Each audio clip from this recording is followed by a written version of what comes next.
Xbox On.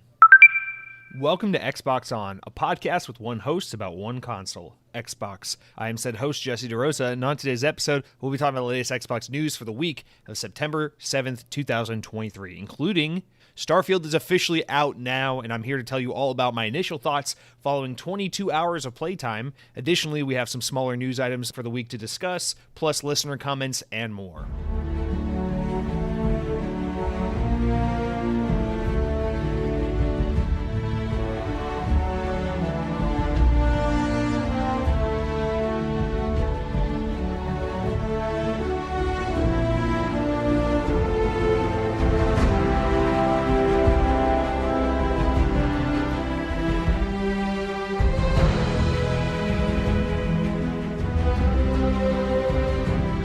This day in Xbox history, in the year 2010, 13 years ago, Spider-Man Shattered Dimensions was released for the Xbox 360 in the US.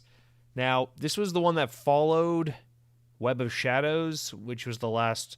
I played Web of Shadows. I didn't play Shattered Dimensions, if I remember correctly. I don't know why we had this on PS3 for some reason instead of Xbox. Yeah, I'm not sure what the reason behind that was, but yeah, I liked... At least Web of Shadows I liked a lot. That was the one that came before this one, if I'm not mistaken. And that game was really cool. It's more linear Spider-Man than like the PS2, like Spider-Man 2, the video game based on the movie, or like the more modern Spider-Man for PS4. But the Web of Shadows and Shattered Dimensions, one of the Beanox developed, Activision published Spider-Man games from the late 2000s, early 2010s, were I feel pretty well regarded. I don't know, well remembered for sure. I definitely liked the first one that I played. A lot more linear mission structure, but it was really cool how like it was kind of like the Spider-Verse before we had, what we have today with the Spider-Verse movies that are super popular. But yeah, getting to play as like Noir Spider-Man, Spider-Man 2050, whatever, 2500, whatever his name is, and then all the different Spider-Men, which at the time growing up, I actually really didn't like the idea of multiple Spider-Man because I was like, no, it's just the one Spider-Man. Stop making a story that's somewhat grounded feeling, so like fantastical. But the older I get, I'm like, shut up, dude, who cares? And I love the Spider-Verse stuff. It's still not my favorite Spider-Man, but I embrace it and I welcome it. And those games would be, Xbox thinking about making these games available on modern Xbox hardware, bringing this stuff forward, getting on Game Pass. Wouldn't it be cool if we could play these Spider-Man, Shattered Dimensions, and Web of Shadows on Game Pass later on down the road once you got the Activision deal locked up? I know it's probably not going to happen. I know there's some licensing stuff you got to work out with Marvel in order to get that going, but man, wouldn't it be cool? Just saying. But yeah, shout out to Shattered Dimensions, 13 years old. So, and yet another one that makes me feel old because this is kind of from like my prime youth years, so that's not fun. But hey, if you couldn't tell by the music this week, it's Starfield week. So Spider-Man, shut up. This isn't about you. You'll have your moment in October for the PlayStation fans, but for us Xbots, we finally have a moment to somewhat shine for just a minute here because Starfield is finally out. The game that's been hotly anticipated for many years, and then in more recent years has become an incredibly important game to the Xbox name as, of course, 3 years ago, Microsoft acquired, I almost said Obsidian. They did acquire Obsidian in 2018, acquired Bethesda, ZeniMax, the whole kit and caboodle, as they say in the 1900s. And yeah, so Starfield has since become, of course, an Xbox first-party game from Bethesda Game Studios, a now Xbox first-party team, although they're not in Xbox Game Studios. They're still part of ZeniMax, but ZeniMax is Xbox-owned, so it's still kind of all in the family. You know this. Why am I telling you this? The point is, it's a big day for Xbox. Starfield is officially out. Actually, as of the day I'm recording this, it's the 6th of September, which is the official launch date for the game. That's the date that will be on the Wikipedia page, mark my words. But of course, if you're listening to this podcast, if you're even remotely interested in Starfield, like myself, you've probably already played this game because early access began last week on the 1st, and we've all played a bunch of it, or so it seems based on just kind of the discourse surrounding this game, that everyone's already played it, and lots of things to be said about it. Some people with some super hot takes, some people who are super happy, just really enjoying the game, and everything in between. And we will get into all of that this week. That is the bulk of what this week is going to be about, just to kind of lay it out for you. This is the big blowout Starfield episode. So we are going to have all the regular segments. In fact, we're going to do in the same regular order too. But when we get to the what I've been playing, we're going to put a pin in it, finish up all the news, and then at the end of the show, we're going to do Starfield plus comments, because a lot of your comments this week were about Starfield in particular, and so we'll just kind of do all that towards the end. So we got a couple of comment sections, because we have some non-Starfield related comments, which we'll do at the very, very end. But if you are listening to the show and you're saying, damn, I'm just here for Starfield, I don't care about the other stuff, just get me to Starfield, good for you. Lucky for you, I put timestamps in the show, so whether you're listening on podcast services or YouTube or what have you, check the description. You will see timestamps. Just click on the timestamp that I'm going to title Starfield Discussion, all in caps, so you can't miss it, and just click right on that, and you'll get right into the meat of it. But we are going to do all the other stuff. Not a terribly big news week. You can imagine there's kind of something more pressing happening. It's that people are busy enjoying Starfield. So that's the main, I assume that's what we'll spend at least half the show talking about. But we do have enough of all the other stuff to kind of warrant the regular traditional run of show. So just to kind of lay it out for you, I'm very excited to discuss Starfield with all of you guys. I'm not going to spoil anything up front. I will just say this. As the episode is already titled, you see there, I've played 22 hours of the game. And I have a lot to say. Although, spoiler alert, I'm not one of those, this game sucks, Xbox people, and that's why I say it's, almost like a gratifying time for Xbox, because they finally have, Starfield is the big game, right? It's like, this is the kind of make it or break it. Xbox has been in such a weird situation the past few years, and with this, since the Series S and X released, honestly, this has been the big game riding on them, especially with Halo Infinite kind of being a half success, half misstep for them. Now all bets are on Starfield to kind of be the next big thing to shepherd this console brand and identity moving forward, and really be a huge selling point for not only Xbox, but for Game Pass. But we'll get into all that later. Big week for Xbox. So that's Starfield.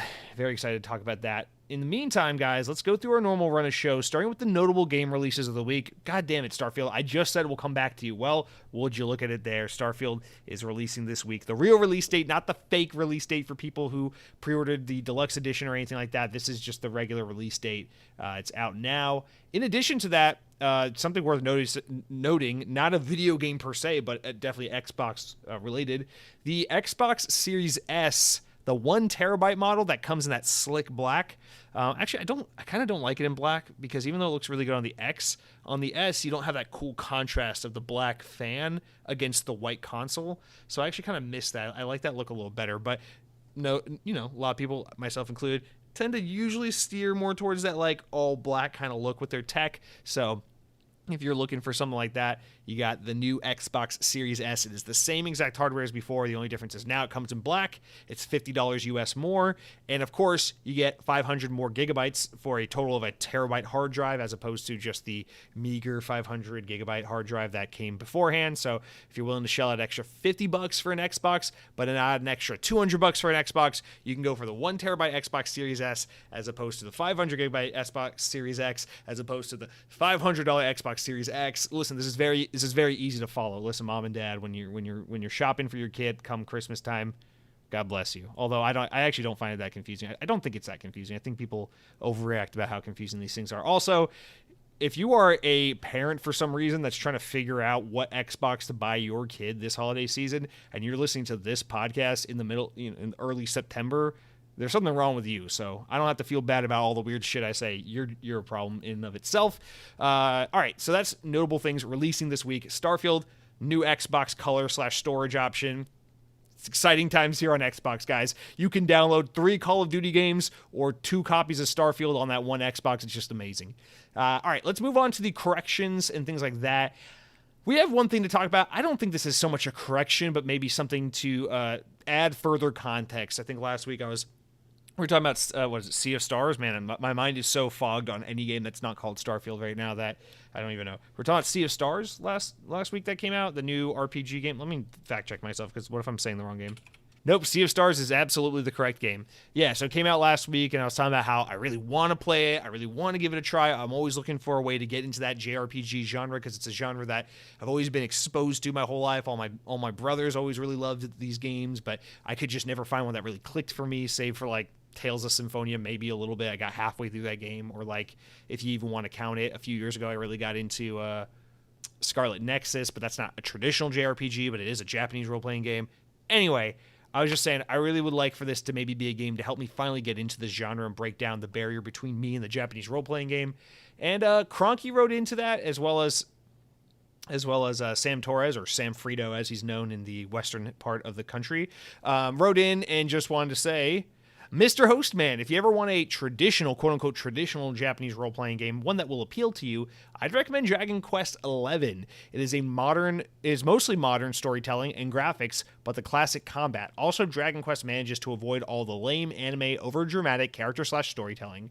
And I jokingly responded, I'm familiar with Dragon Quest XI, responded jokingly, no Dragon Ball, because obviously the Dragon Quest series has that Dragon Ball Z art style because the same artist worked on both things. And then Sam Frito, also known as Sam Torres if you're on the East Coast, wrote in and says, Cronky, good choice. Dragon Quest XI is above and beyond, probably one of my favorite Square Enix games of the past year. So not only is Cronky recommending it, but we got backup from Mr. Sam here. And I just wanted to say in regards to this, because Dragon Quest, very, very prolific, very prominent Japanese role-playing game, has a lot has contributed a lot. It has a lot to do with, I guess, the Western success of the Japanese role-playing game. I gotta say, I've never played a Dragon Quest game, and I never intend to, and here's why. Because I look at Dragon Quest, and I think it's basically like, if you wanted to play a real Japanese role-playing game, but you want it to have about the same amount of depth and, I don't know, like, depth and meaning behind it as a Pokemon game. And that's kind of what got me out of the Pokemon games. Like, Pokemon is still fun. Like, I played every Pokemon from Blue up until Sun and Moon, in order as they came out. And the thing that finally made me put down Pokemon wasn't that they're not fun. It's just that I feel like I'm playing the exact same game over and over and over again. And the thing I need to spice it up, because like, well, isn't that what Call of Duty is? Isn't that what Halo is? It's just basically the same kind of thing over and over and over again. I need something more to kind of soak me in. And I know the big selling point of a Japanese role-playing game, aside from its unique gameplay mechanics, is the characters and the story. So I need a Japanese role-playing game where I can be enthralled. And I believe it. I believe people aren't crazy. I believe the Japanese role-playing fans are onto something when they say there are some games out there that have genuinely phenomenal stories, great characters. You'll get really, really deep in it. Listen, as someone who just spent 22 hours playing Starfield, a Western RPG, very different from a Japanese role-playing game, but a Western RPG that very much has the same objective of getting you deeply enthralled within the universe, I can confirm that I am definitely someone who is susceptible, potentially at least in this case, to becoming deeply, deeply invested, so long as they can build a world and a set of characters who I can get behind and care about. That definitely happened to me this past week with Starfield.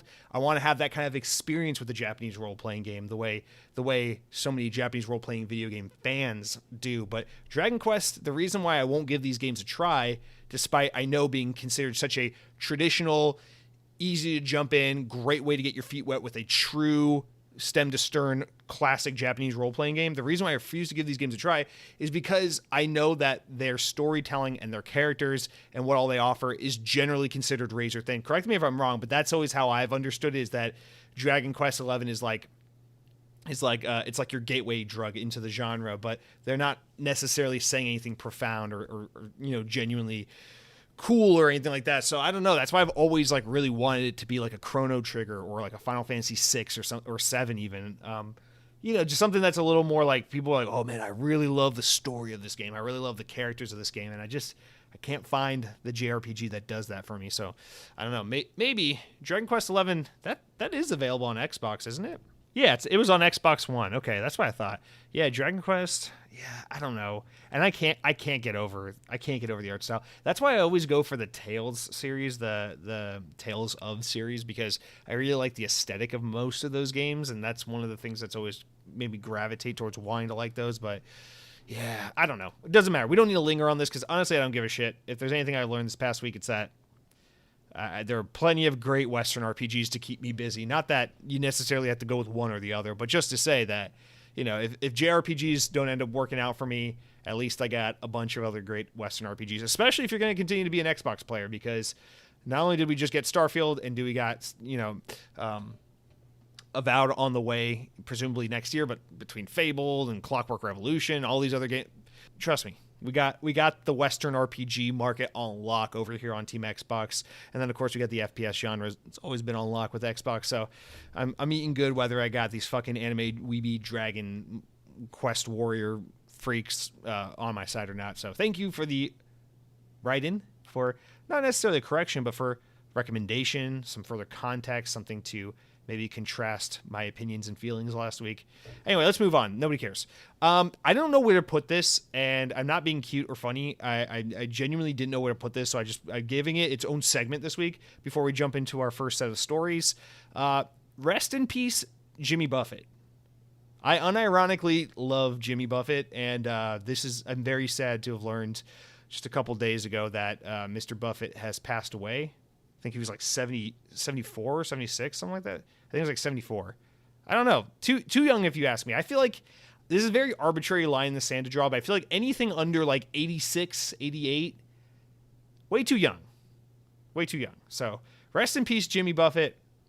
I love Margaritaville. The song, I love a lot of Jimmy Buffett songs. Not in like I'm feeling like I need to pump some iron at the gym, or I'm just feeling a little emo today, going to put on some changes in latitude necessarily, but more like, I don't know, just Jimmy Buffett's fun beach music. It's fun. Listen, I go on cruises. I like cruising. I like the beach. I like Disney World. They're Jimmy Buffett adjacent, okay? So it's not that big of a surprise that I'm a Jimmy Buffett head, or, that we call ourselves as parrot heads. So it's not too far of a stretch to think, guy that moved down to Florida to be closer to theme parks, beaches, and cruise ships likes Jimmy Buffett. Big whoop, okay? I'm white, so sue me. Anyway, so rest in peace, Jimmy Buffett. Genuine music legend, and it's sad. I saw the parades and everything, like the kind of like the celebration of Jimmy Buffett and everything down in the Keys, where Jimmy Buffett lived for a long time and wrote most of his most iconic songs. So yeah, shout out to Mr. Buffett. You will be missed. Thankfully, I live in Orlando, Florida, where I can visit not only one, not two, but three Jimmy Buffett restaurants, as well as an entire resort. So yeah. Let's move on to the mildly amusing stories, updates, stories that we can get into for a little bit before we move on to the bigger stuff. Again, not too big of a week. We got a couple here and then a couple in the main segment, and then we'll basically just get right on into Starfield and comments and all that. So starting out with our first one here, you guys, let's talk about non-Starfield related Bethesda, particularly developer Machine Games, and Todd Howard's comments regarding their upcoming Indiana Jones game. So from Video Games Chronicle, the only website my internet browser lets me on these days, Bethesda's Todd Howard has seemingly teased plans to reveal its Indiana Jones game in 2024, and for those keeping track, that's next year. Announced in January 2021, the title is in development at Machine Games, the Swedish studio behind the modern Wolfenstein series. Bethesda game director Todd Howard, who is serving as executive producer on the Indiana Jones game, briefly commented on the project at the end of an Esquire interview published to coincide with the release today of Starfield. Today, as in September 6th, the day I'm recording. Quote, "I'm a giant Indiana Jones fan," he said. It can be brought to video games in a unique way. The game is obviously, you're exploring stuff. It's about him, Indiana Jones. So if you're playing the game, how do you feel that you are indeed playing versus just watching? According to the report, Todd Howard wasn't allowed to reveal more about the game, but in his interview, as the interviewer left his office, he added, "We'll talk next year." Howard, whose favorite film is Raiders of the Lost Ark, the first Indiana Jones film, said of the game's genre last year, quote, "I would just say it's a mashup. It's unique. It isn't one thing intentionally, so it does a lot of different things." A GQ report published last month, however, claimed that Todd Howard was midway through executive producing the game. Quote, "They've got the whole Nazi killing thing on lockdown, and they're doing a great job," he said of Machine Games' work on the title. All right, so a little update there on Indiana Jones. The big thing being that it seems like 2024 is when we're going to get the big blowout reveal, which sounds about right this year. If we're looking at the Bethesda stable of teams, the big thing was, of course, Starfield and Redfall. So we got to have some Bethesda news we're talking about next year. What's going on? We know damn well it's not going to be a gameplay blowout for Elder Scrolls 6. So we're looking at their stable of studios. We know that Both of the Arcane teams in France and Texas have both gone recently. We know Bethesda Game Studios literally just went as of today, and now we're going to look at their stable saying, okay, who's next? Machine Games, they haven't put out a full-fledged, proper, totally developed by them game since Wolfenstein: The New Colossus, which was, what was that, 2018? So it's been a little bit. It's been, oh man, next year when they show off Indiana Jones, it'll have been 6 years since they put out a game. I know they did the Young Blood thing in 2019 or whatever that was. 2020, 2019? I think it was 2019. That doesn't count. They did that in partnership with Arcane, and it was kind of like a little DLC thing. It was a shorter, smaller, bite-sized game. Not the same thing. They haven't put out a full-fledged video game in 5 years. Next year when they show Indiana Jones, it'll have been 6 years. And honestly, with the way games are done these days, I feel like if they show the game in 2024, it won't come out until 2026. So I'm a little hesitant to say that they'll even get a new game out in less tthan 8 years or anything like that, because it's game development takes a while. We know this now. This is how modern game development is. We spend all day as video game fans bitching and moaning on Reddit and Twitter, asking for games to be bigger, better, more ambitious. We ask the impossible. We want the games to look the best. We want them to run the best. We want them to load the fastest. We want them to have hundreds of hours of gameplay and all the features that all the other games have, even if the other games aren't even remotely one-to-one comparisons, because why should a game not be everything under the sun and the best version of it at the same time? So knowing that is the expectation that we put on developers to make every game the best game ever made, the expectation is likely that Indiana Jones is going to be something big, it's going to be grand, and it's not something that can be done in like a 4 to 5 year development cycle. So I wouldn't expect this game till probably 2025 at the earliest, realistically 2026. But it is good to know that next year we'll probably get a proper reveal, or rather, I suspect we'll get a proper reveal. Here's hoping that when we get a reveal next year, it's not some stupid cutscene cinematic thing where you see some guy narrating over some freaking pictures of treasure chests and caverns and jungles, and then at the very end you see like a back shot of Harrison Ford putting a hat on, and he goes, "Let's uncover this mystery," and then it does the freaking Indiana Jones theme song and shows the logo of the game with the name, and it's going to be called Indiana Jones and the Dial of Box Office Disappointments, and then it will say 2025, and then 2025 we'll see it get pushed to 2026, and then 2026 we'll see it get pushed from spring to fall, and then the fall we'll see it get pushed from October to November, and then in November it will come out, and then PlayStation fans will trash it and give it a bad Metacritic score, and then critics will give it a pretty great score, but not as good as whatever the latest PlayStation game is at the time, just to keep in line the fact that Xbox games can do well, they just can't do as well as PlayStation games ever, period, end of discussion. And then we'll all be like, hey, remember that Indiana Jones game that kind of came and went, and then we'll move on to the next thing, and hopefully it's another Wolfenstein game, because goddamn, Machine Games is good at those. But that's a little bit of looking into the future. Call me Raven Simone and slap me on the tushy, because I just guessed the next 3 years of Machine Games existence for you right here on the show. Okay, joking aside, yeah, there's not much to say, right? It sounds like Todd Howard had an interview talking about Starfield. They asked about Indiana Jones. He said, it's a video game. We'll talk next year. And so there you go. We'll talk next year. Indiana Jones.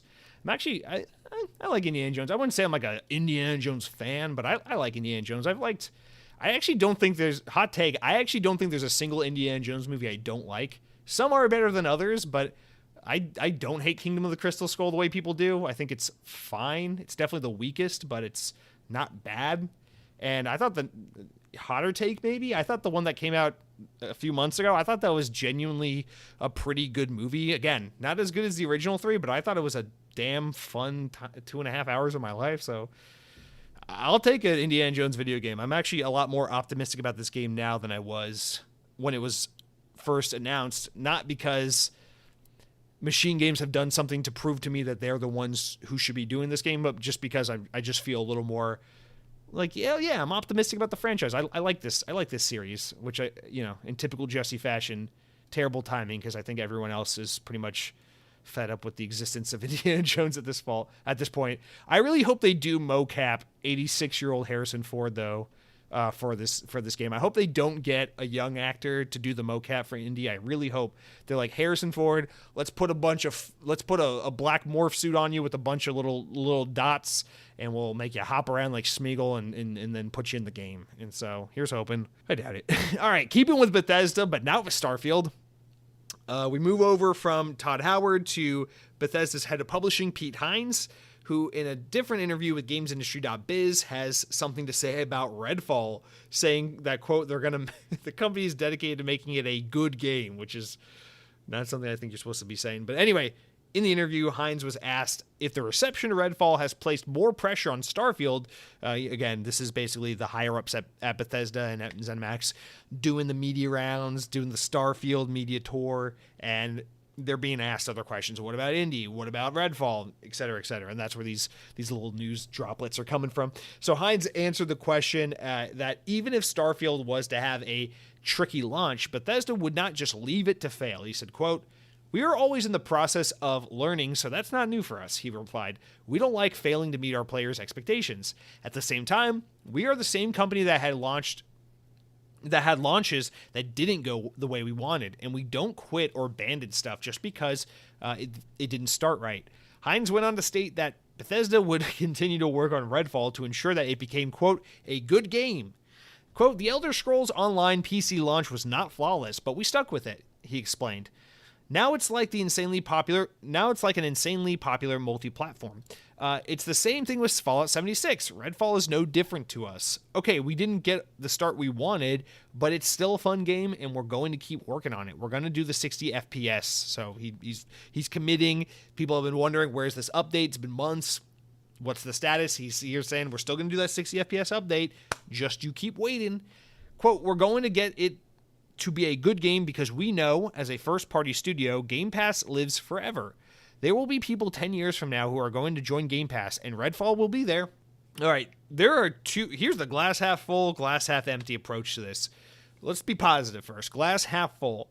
I appreciate a candid response. I appreciate Pete Hines basically saying, like, listen, man, we've made mistakes in the past. We screwed up with Fallout 76. We screwed up with Elder Scrolls Online. And most recently, we screwed up with Redfall. And we are going to fix that because we owe it to the fans. We owe it to the people to make good on our promises and to right our wrongs. And hey, Game Pass is a service that lives on forever, or at least in perpetuity. We don't really know, right? But who's to say that some guy isn't going to join Game Pass in 10 years, when the Xbox Series XXX comes out, and the Xbox Series 360 comes out, and is going to go, wow, I was 7 years old when the Xbox Series X was a thing, and now I'm much older. I'm in my late 20-somethings and early 30s. I don't know. I'm older, and now I want to go explore the back catalog of games that Grandpa used to play. And you're going to get on the Xbox Series 360 XXX, and you're going to jump into Game Pass, which is probably just called Pass at that point, because everything has got to be streamlined and minimized because we live in a culture and a world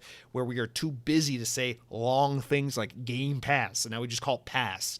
And you're going to log into Pass, and you're going to scroll through the games, and you're going to go rub your glasses, except you won't be wearing glasses because everyone will have LASIK at that point in history, and you're going to go, gee whiz, what's this game called Redfall, released in 2023? I see a user review from when the game came out all the way back in 2023. It says this game is trash. Well, let's give it a go. They're going to boot it up. It's going to run in a flawless 730 frames per second, which will be the standard in the year 2057, which is apparently 10 years from now. And this kid is going to be like, wow, Redfall is not trash. It's a great game. What a beautiful relic from a simpler time back when, back when Twitter was called X before they renamed it to Y. And it's totally different game, totally different experience, but the game lives on is the point. So I get that. I respect that. And I appreciate that. Now let's move on to glass half full, or glass half empty attitude, where it's like, all right, man, you're the head of publishing for Bethesda. Why are you out here admitting that you have failed your fans on multiple occasions? Why are you admitting we have effed up with Elder Scrolls Online, we've effed up with Fallout 76, we just effed up with Redfall, and you know what? oopsie, we're sorry, keep buying our games, keep playing our games. Basically, what we just did was prove to you that we're unreliable, and based on that information alone, we're probably going to screw up again in the future, but bear with us. I mean, hey, Starfield's not broken, so there you go. Just keep buying our stuff. And I just feel like that's kind of a bad precedent, and someone of this stature isn't supposed to be in interviews admitting that they keep effing up and saying, give us another try. We'll make it good later. Give us your $60 today and we'll fix your broken game tomorrow. And that's not a good look. You shouldn't be saying that stuff because while I appreciate the candor and holding yourselves accountable and somewhat, I guess, if you want to interpret it in such a way, the humility, ultimately I can't like the good thought of like, oh, that's nice for them to admit their faults immediately is then followed up by a thought that's like, hey, you guys keep screwing up and you're not getting any better. Why do we keep buying your games if you keep doing that? So that's not a good thing. And the last thing I want to say is his last quote there actually is like a collar pulling, like worrisome kind of quote where he says, we're going to get it to be a good game because we know as a first-party studio, Game Pass lives forever. There will be 10 people 10 years from now who are going to join Game Pass, and Redfall will be there.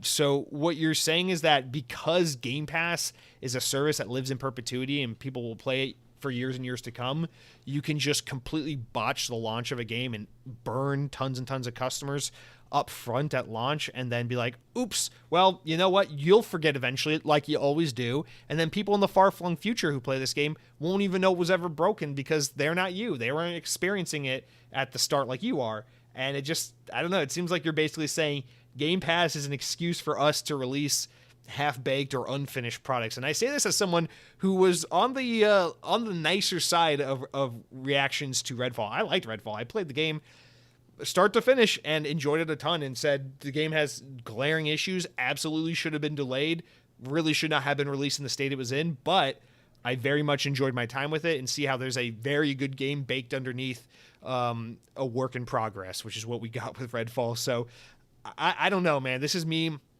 as a fan of Redfall, as someone who's trying to be a little optimistic and appreciative of the transparency. I don't think that's a good quote. I think that's going to age bad. Like that's you know how it works with gamers. They either ignore everything that they don't care about in the moment, or they just latch onto everything as fodder to like ruin your name and your identity and your reputation. And I feel like this is a quote that could very easily be weaponized and held against Bethesda into the future, where it's like, you're basically just saying Game Pass gives us a free pass to give you half-baked games on the regular because, you're not really paying $70. You just subscribe to a service. So you're not that invested if the game we promised to you is kind of like not finished when you get it.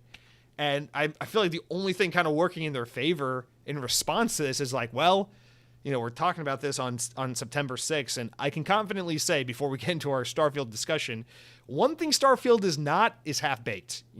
Say what you will about certain creative decisions you may or may not like about the game.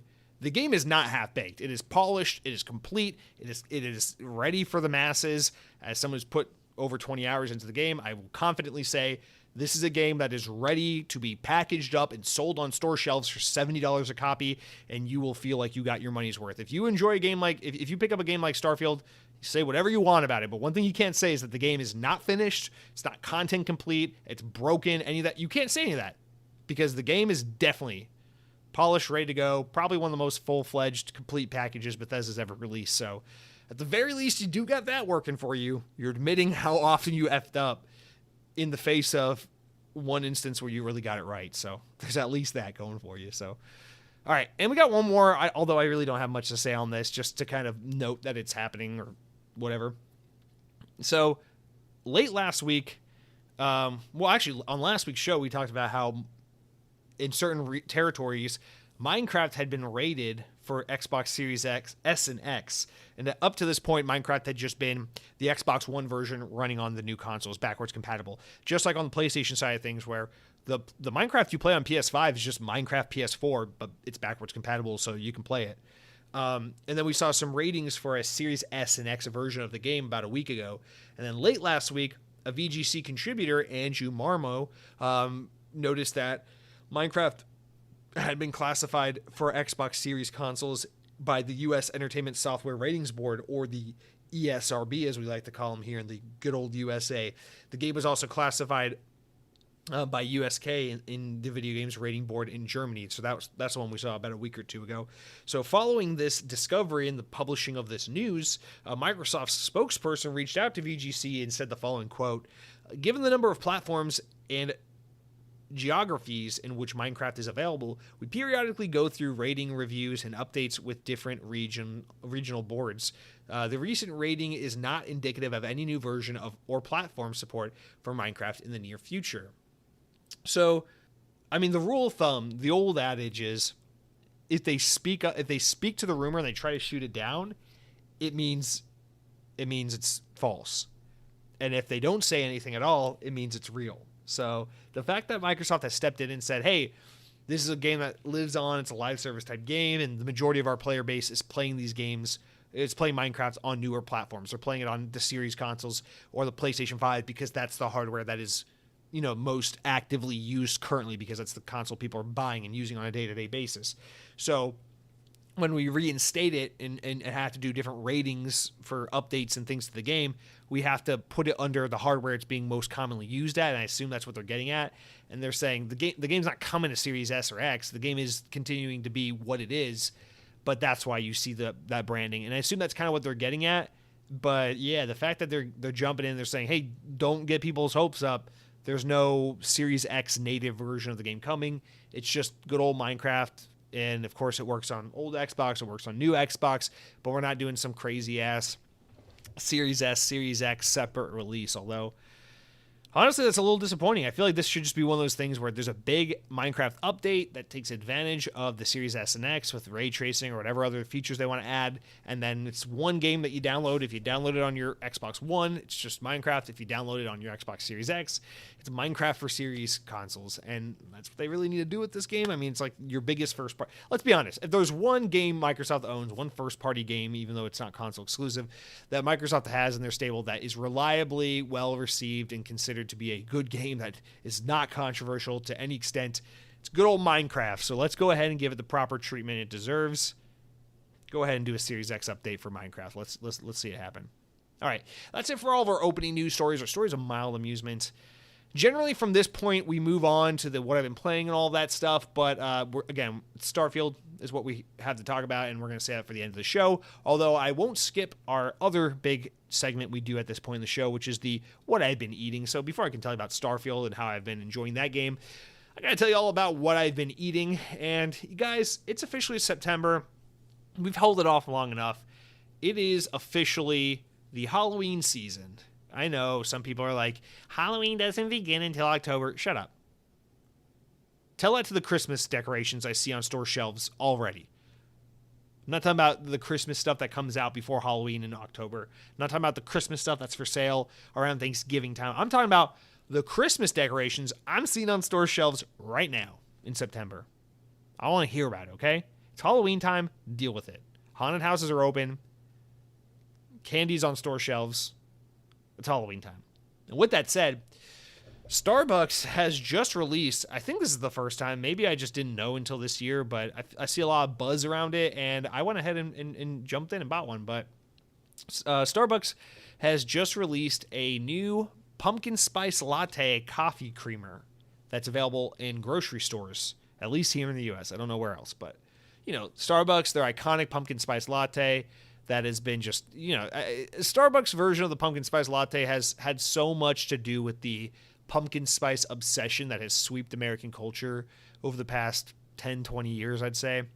And I know it's considered like a basic white girl thing. It's like, oh, you like your pumpkin spice lattes. That means you're a basic bitch. That means you don't have good taste in coffee. You know what? Shut up. I like coffee. I'll drink coffee black. I'll drink coffee with sugar. I'll drink coffee with cream and sugar. I'll drink coffee that tastes like regular coffee. I'll drink coffee that tastes like freaking mocha frappuccino, this smoothie, milkshake concoction. I don't care. Good coffee comes in all flavors, sugar contents, and different types of coffee bean concentration. I don't care. I like the pumpkin spice latte from Starbucks. If it means I come across you as a fake coffee lover or a little basic bitch with my live, laugh, love poster or plaque on my kitchen wall, I don't really care. I'm gonna keep drinking pumpkin spice latte till the day I die because it's a good ass drink, and it's a great way to signify to your taste buds that fall is here, even if it is like 97 degrees out and there's palm trees and it's Florida. Don't care. It's fall time, baby. Pumpkin spice latte. So I don't really go to Starbucks. I can't afford it. I can't justify Starbucks. It's just too expensive. And on top of that, because that's the kind of cliche, right? Starbucks is so overpriced. Okay, let's take the money out of the equation. The experience of going to Starbucks is too stressful. Every Starbucks is just too crowded, especially here in Florida, where it's not enough for like a place to just be a little busy.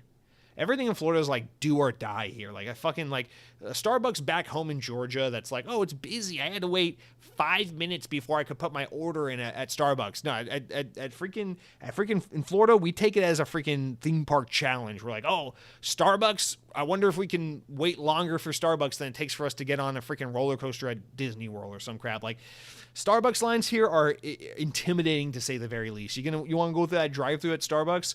I hope you leave for work an extra hour early because that's how long it's going to take for you to just put your order in. God forbid they even get the thing right or get it out in a decent amount of time. So I don't mess with Starbucks. It's just too much of a hassle. There's too much love for it. It's just too many people surrounding it.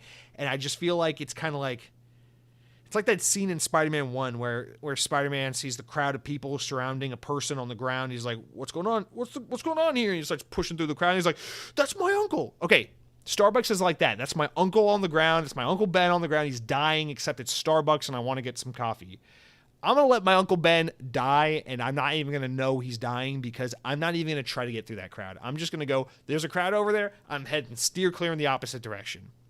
So pumpkin spice latte, it's good, but I'm not going for it because Starbucks is just too much of an experience. It's too expensive. It's too crowded.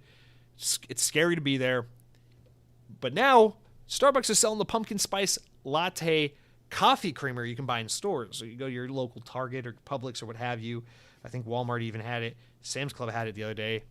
And you could just buy yourself some coffee creamer with the pumpkin spice latte, brew it, or pour it into whatever coffee you brew at home, and should taste somewhat, maybe a little bit like a pumpkin spice latte. Obviously, coffee creamer and coffee doesn't taste the same as a special kind of latte with espresso and the freaking whatever they use in the stores and all that. So I understand it's not going to taste 1-to-1, but I assumed it would probably taste pretty good, right? You know, Coffee Mate and Nestle and all the other big brands in the grocery stores have had like pumpkin coffee creamer and coffee or pumpkin spice coffee creamers for many years now, and none of them are half as good as a pumpkin spice latte from Starbucks. So I assumed at the very least this should be better than all the other guys, right? It's Starbucks, for God's sake. They freaking made pumpkin spice what it is today. Well, I tried this thing, and I'm about 3 or 4 cups of coffee with this thing in at this point, and I gotta say, I lied to myself after the first cup, but now I'm on cup 3 or 4, and I just gotta be honest. The Starbucks pumpkin spice latte coffee creamer is not very good. It's not bad, but for $6 a bottle, I don't recommend it. I will stick to my regular old half and half. You get a cup of coffee, a tablespoon of sugar, and like a dash of half and half, call it a day. Or if you're being really good, use almond milk. Or if you're being really, really good, you just do the black coffee with a tablespoon of sugar and you call it a day. But I will take that over the pumpkin spice latte coffee creamer because it is just not very good. So disappointed to say so. It has a I don't know. It just tastes like cinnamon and then like cream and then nothing, and there's no cohesion. It's like you get one flavor, then the next flavor, then it fizzles out. And I'm just using it on classic old original Dunkin' Donuts ground coffee blend, nothing fancy. Pour it into my little coffee maker, hit and go, and it's not doing me well. So it's a little too sweet. You know, you don't even have to add sugar. The creamer on its own is pretty sweet, and it's just not doing it for me. So I'm disappointed to say that you can't have the magic of a Starbucks pumpkin spice latte at home. Knew it was too good to be true, and so with that said, I will continue to just drink regular coffee with cream, or with half and half and a little bit of sugar, and then I will drive past Starbucks with lines wrapped around the building 3 times. I swear, Starbucks and Chick-fil-A, the same freaking thing. The audiences scare me. The lines are too long. I don't know what people are doing. Although, shout out to Chick-fil-A, they do a great job of moving the line fast. Starbucks, they're not the worst, but I'm not waiting in that line. All right, that's it for what I've been eating. You guys, let's move on to the main news segment real quick. We'll go through all that, and then we'll come back to talk all things Starfield.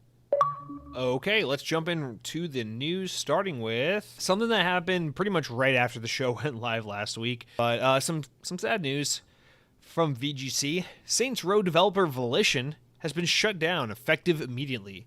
A message from the studio reads, quote, "The Volition team has proudly created world-class entertainment for fans around the globe for 30 years. We've been driven by a passion for our community and always worked to deliver joy, surprise, and delight. This past June, Embracer Group announced a restructuring program to strengthen Embracer and maintain its position as a leader in the video games industry. As part of that program, they've evaluated strategic and operational goals and made the difficult decision to close Volition effective immediately. To help our team, we are working to provide job assistance and help smooth the transition from our Volition family members. We thank our customers and fans around the world for all the love and support over the years. You will always be in our hearts." End quote. Volition was originally formed 30 years ago as Parallax Software Corporation before changing their name to Volition in 1996. The studio was acquired by THQ back in 2000, and when THQ went bankrupt in 2012, it was then acquired by Koch Media and placed under the Deep Silver label. Koch, known as Playon, was then acquired by Embracer Group in 2018. In the early days, the studio was best known for the Descent series, as well as Red Faction, but it was the Saints Row series beginning in 2006, followed by Saints Row 2 and Saints Row the Third, as well as Saints Row 4, that became the studio's most popular franchise. In recent years, Volition output has seen less critical acclaim. Agents of Mayhem was released in 2017 to a lukewarm response, and an attempt to reboot Saints Row last year was also met with mixed reviews, with scores of 61 to 65 on the review aggregate site Metacritic. Embracer CEO Lars Wingfour previously had said that he's personally disappointed by the reception to Saints Row when he spoke during the Embracer AGM last September. Months later, it was announced that the studio had become part of Gearbox following the disappointing reception to Saints Row reboot. However, after Embracer announced in June that it planned to close some of the studios and cancel some projects as part of the new restructuring program, it has now emerged that Volition was part of those plans. End quote. Or not end quote, end of story. Yeah, so I mean, this one's obviously just disappointing because regardless of your thoughts or feelings about a particular developer or a game they've made or whatever the case may be, it's always sad to see a developer shut down, see people lose their job. And so, yeah, this is deeply sad and concerning as conditions in the games industry start to get a little bit wonky and sideways. And further to that point, things at Embracer are really not looking good.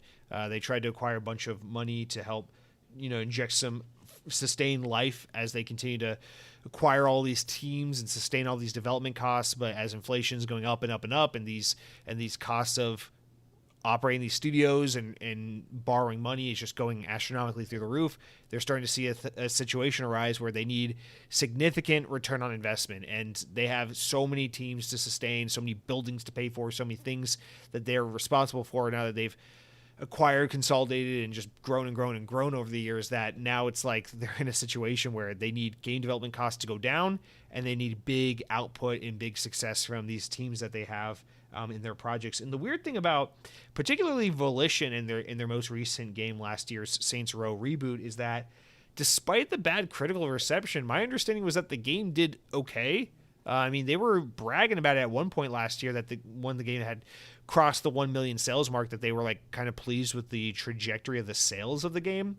And so I'm sure the game's sales tailed off pretty quick, and that maybe the game didn't end up making that good of a profit, especially considering that, I mean, it was like the first game they'd put out in 5-6 years at the time. So it's been in development for a while. If all it sold was like 1 million copies or less than 2 million copies or something like that, it might not have been enough to really justify the cost of operating and owning this team, plus the bad PR from the game itself may not have been, spelled necessarily a positive, bright future for the team, as Agents of Mayhem didn't really do it. Saints Row 4, while it did well and was well enough received, was considered a step down from the third game, which is, I believe, mostly considered to be like the peak of the franchise. And then they come back and try to do this reboot that's considered like an abomination by a lot of fans, although I'm sure it's just gamers being exaggeratory, as is commonly the case.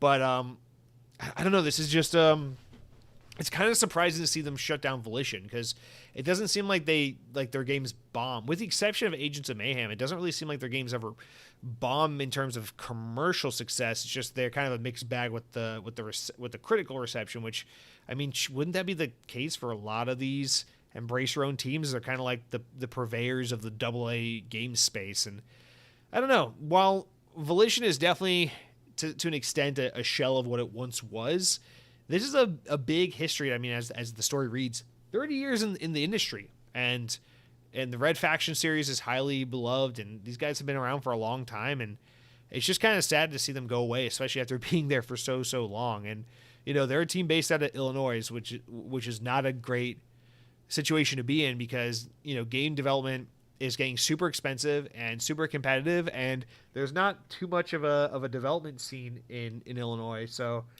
I mean, these guys are going to have to like move.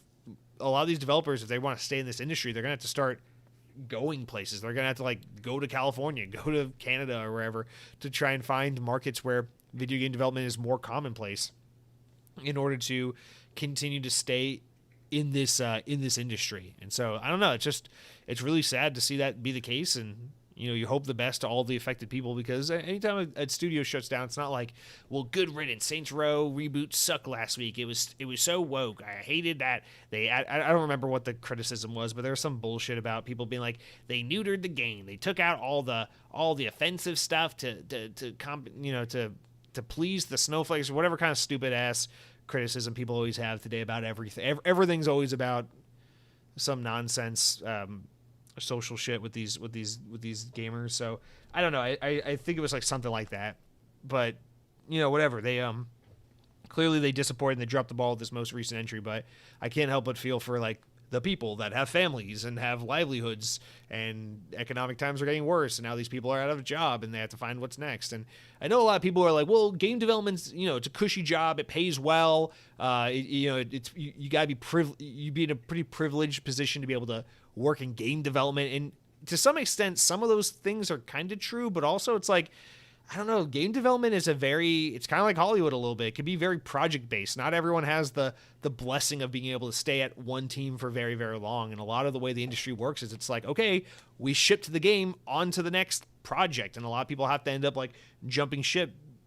from one team to another as they try and keep active and keep working and keep themselves employed and relevant in the space, especially as gaming is a huge undertaking. Building a video game isn't just like, we are a team of video game developers who all have the exact same skill set. It's like there's many disciplines going on to it. So anytime a studio falters or game is complete, it's like you got all these different people who all have different abilities that contribute in different ways to video games, and you got to find a way to take this really messy situation and find a place for all these people. And we all know how reality works. It's not how it's going to go. Some of these people are just going to be shit out of luck, and that's the end of the road for them. And so I don't know. I can't help but just feel for the people who are affected by this. Now, you could say it's all their own doing by neglecting what the fans loved about Saints Row and kind of going in their weird direction and doing what they did with the game. I don't know. I didn't play the game. I'm not here to speak to it. I also have very limited experience with Saints Row. I think I bought Saints Row 4 one time when it was on sale on Xbox for like $4, and I played an hour of it, and then that's all I know about Saints Row. So not here to really speak to it. I just know it's kind of the more over-the-top, wacky GTA alternative, and it's honestly it's a little sad that they weren't able to kind of carve out more of a name for themselves in a time where Saints Row always has been seen by most people as like B tier or C tier GTA, and in a time where people are just, I mean, look at the guy who jumped on stage at the freaking Gamescom the other week. People are jonesing for some GTA. So the fact that the knockoff GTA guys couldn't pull out a game that lit the world on fire is maybe it's their own doing, maybe it's deserved, but for one thing, I can certainly say it's sad, it's unfortunate, and you hope that all these people land on their feet. And honestly, they were under like it says at the end of the story, they were pushed onto the Gearbox team. So I almost wonder, that in some way that affects Gearbox. And now I wonder if Gearbox is safe, as they're a team I kind of worry about a little bit, because I know everyone loves them. They do the Borderlands games, and everyone loves Borderlands. But it's like,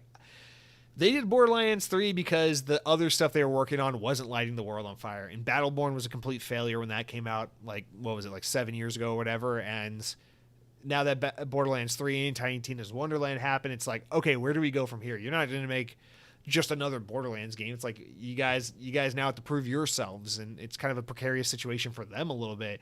And this lights a fire under everyone at Embracer's ass a little bit. It's like, we got to go out there and really fucking swing for the fences and make it happen if we're going to prove to Embracer that, as you continue to shut down and lay off people and downsize teams, that we're the team worth preserving. We're the team worth continuing to invest in. We're the team to leave the fuck alone right now. And I'm sure there's a lot of sweating going on. And unfortunately, Embracer owns a ton of teams in the industry right now. So there are a ton of people who are potentially going to be affected by this. And they didn't announce that statement in June to say, hey, we're slowing down and consolidating just a little bit. We're gonna have to restructure just a little bit and then shut down Volition and then be done with it. I mean, there's more to come. This is the beginning of this restructure. This is not the one and done aspect or one and done decision that had to be made, unfortunately. So we're going to continue to see more people lose their jobs, more layoffs, more sell-offs. I wonder if they're going to try to sell some of these teams, like sell Crystal Dynamics to Microsoft, dude. I don't know. Like, more things are going to happen. We're going to see this get uglier before it gets better, unfortunately. So really sad state of affairs. And hey, this is, let's rewind the clock back to the beginning of 2022, when every week for like 2 months, I'm pissing off everyone who listens to the show because I'm continuing to make this case for why I don't love the idea of Microsoft buying Activision, and why I don't love consolidation in the games industry, because when times are good, they're good. And then when times are bad and one party's in charge of everyone's fate, shit gets really dire real quick. If these were all independent teams, or if these were all teams spread out across the industry, owned by a variety of different publishers and in different owning hands, then maybe there'd be a lot more, way to spread the shock in the burden that is going to have to be bared soon as the games industry heads more and more into a bad direction that we're seeing. And maybe more people could be spared, or have more of an opportunity to prove their worth and validate to their publisher or to whoever they're working with why they need to stay in business and continue to be invested in and continue to be left alone, because they're onto something. Their next game's going to hit big. And I don't know, when you got so many teams you're responsible for and times are bad, a lot of innocent hands can end up, paying the price. So I don't know. I'm not feeling good about Embracer. Definitely feeling not good, as always, about mass consolidation and acquisitions in the games industry. But yeah, let's continue to change our Twitter profile pictures to be the fucking Xbox Game Studios logo or the Xbox Achievements logo, and sit around and be 37 years old all day from our fucking Samsung Galaxy S phones and be like, PlayStation bad, Xbox should buy Dunkin' Donuts, fuck you. I don't know. So I don't know. I'm not feeling good about things, but shout out to the developers who lost their jobs. Hope you guys land on your feet. Hope all is well. And just, again, you didn't have to like the most recent Saints Row. It seems like, from an outsider's perspective looking in, it seems like they missed the mark on what made Saints Row special, and they kind of did their fans dirty at the end of the day. And so that sucks. They shouldn't have done that. But Volition is a team that's been around for a long ass time, and that means something to the industry. When you have an industry as young as the video game industry, and you lose a 30-year-old team, like that's a big part of history. That's it's not nothing. So amazing. All right, let's talk about SAG-AFTRA. Let's continue to talk about how the games industry is getting worse. Listen, we know games are making a lot of money. We know Fortnite makes money, and people think that means that like games are just some freaking cash cow, but things are getting tough out there, right? Like, games are really, really expensive to make. Consolidation is happening. It's forcing out a scenario where small players cannot compete. Game services are beginning to have an influence on how indies are funded and which ones get notoriety and actually get the spotlight, and which ones just kind of flounder and release and just drown and fizzle out. And just there's a lot of shifting and things happening in the games industry that's like, this is kind of exciting. I'm kind of curious to see where this goes, but also it's like it's a little bit concerning, and I hope everyone lands on their feet okay. You know, the cream is rising to the top. If you're Bungie, if you're Bethesda Game Studios, you got nothing to worry about. You're going to continue to be at the top of the pile as you always were. But if you're Volition, you better hope your next game fucking blows up, lights the world on fire, because you're sure as hell not about to be the next Fortnite. And when everyone just thinks video games are just full of when the whole games industry is just full of Call of Duties and Fortnites, then a lot of things get overlooked. And let's get a little deeper into that. So from VGC, again, the only website my internet browser allows me access to, SAG-AFTRA, the union for the U.S. actors, is moving towards the potential strike against video game publishers. It's been announced. The union, which is behind the Hollywood actors strike, that's, unless you're living under a rock, you're probably well aware of at this point, which has taken place since July, said that on Friday last week that they had authorized a member vote after it reached a stalemate in negotiations with game companies such as Activision, Take-Two, and more over wages and AI protection. SAG-AFTRA, I don't know how you're supposed to, people always say it like it's SAG-AFTRA, but it's SAG-AFTRA, AFTRA, is seeking an 11% increase in wages for game performers, which is the same it's seeking for those who work under film and television contracts. So actors, voice actors, mocap actors, people who work in video games, actors in gaming. It also wants protection from also writers, script writers, narrative writers in video games.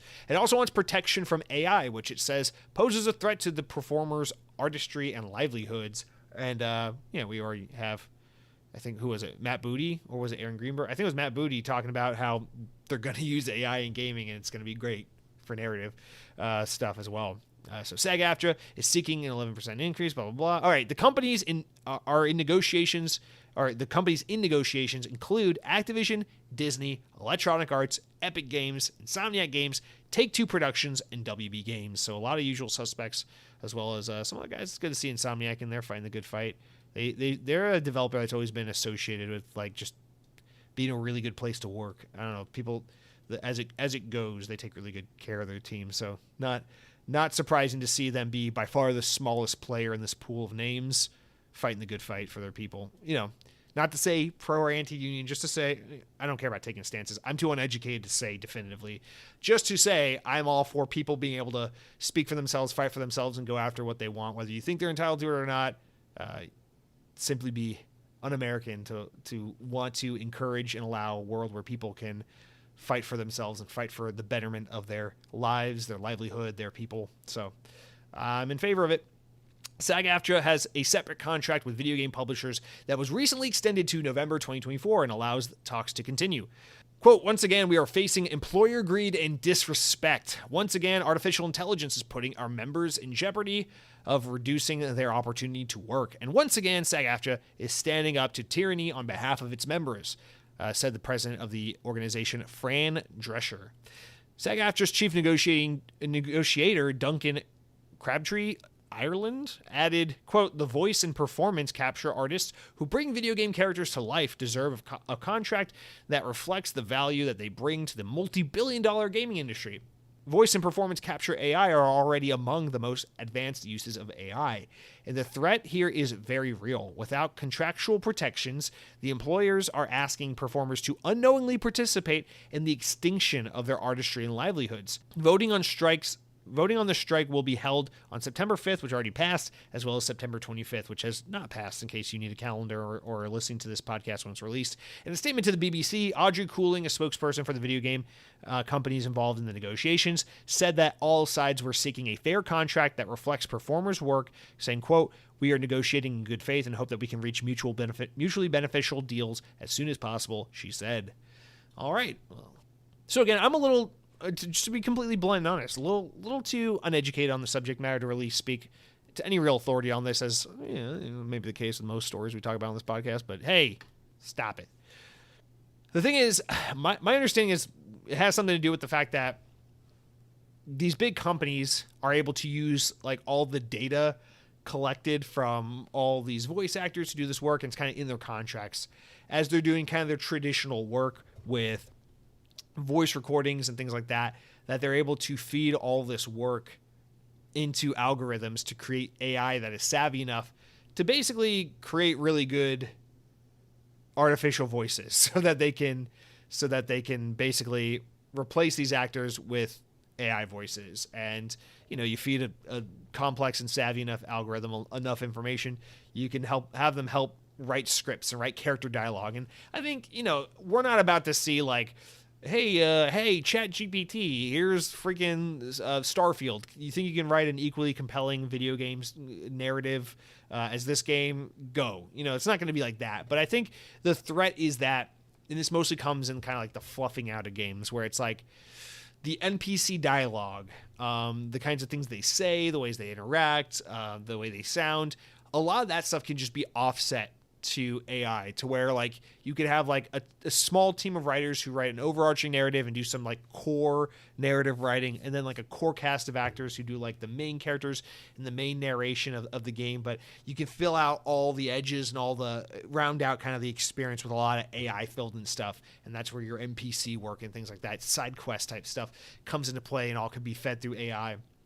And in addition to that, they're just saying, hey, like, shit's getting expensive, inflation's high.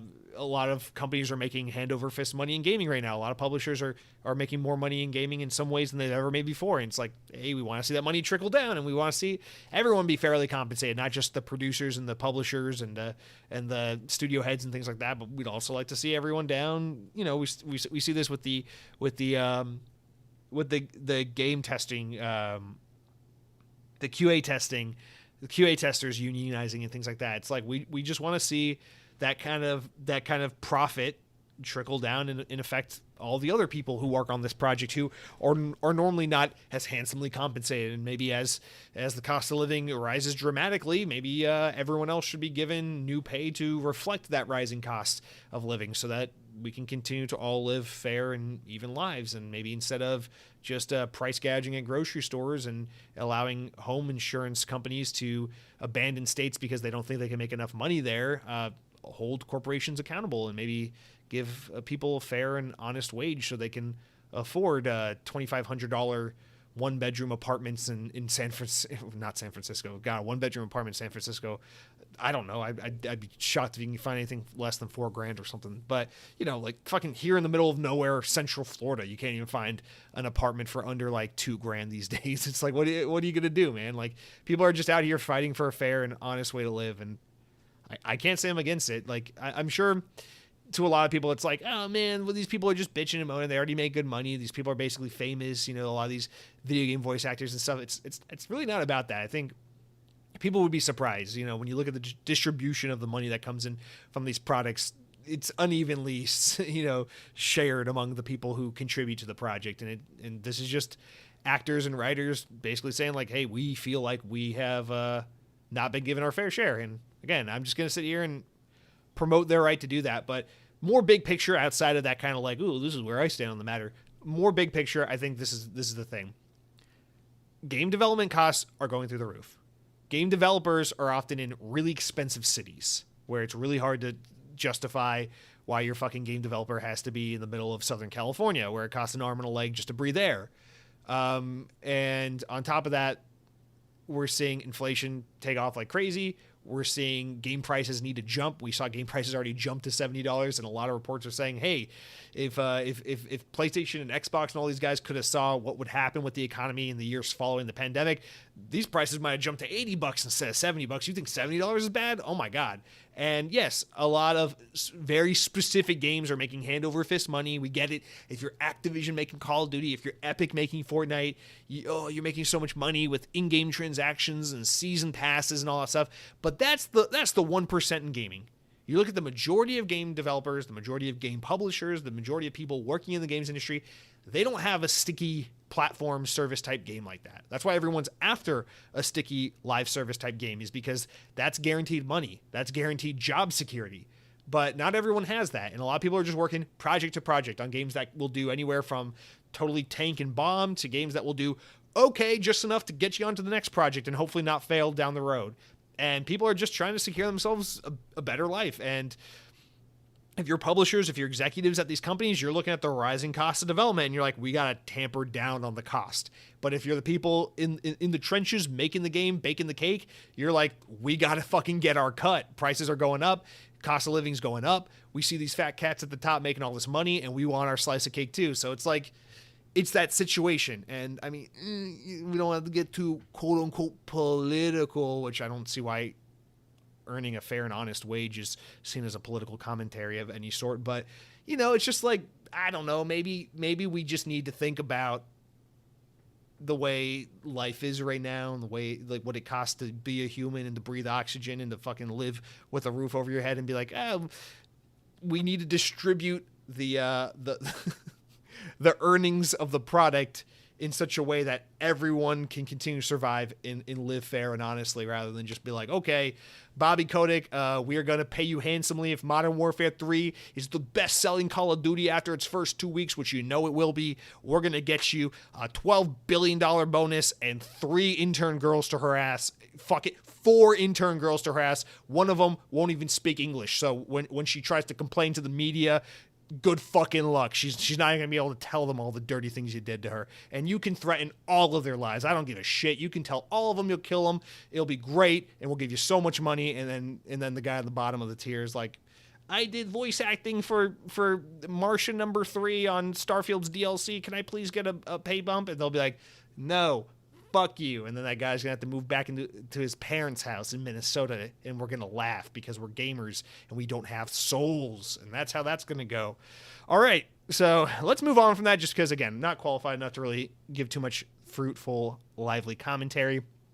But, again, it's just one of those things, like, a lot of things shaking and moving. And this, unfortunately, this extends to all aspects of our lives right now, right?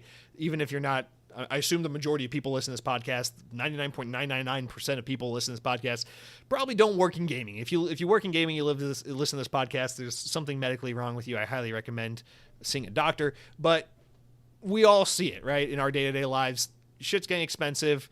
The economy's getting a little funny in all corners of the globe. It's not just here in the U.S.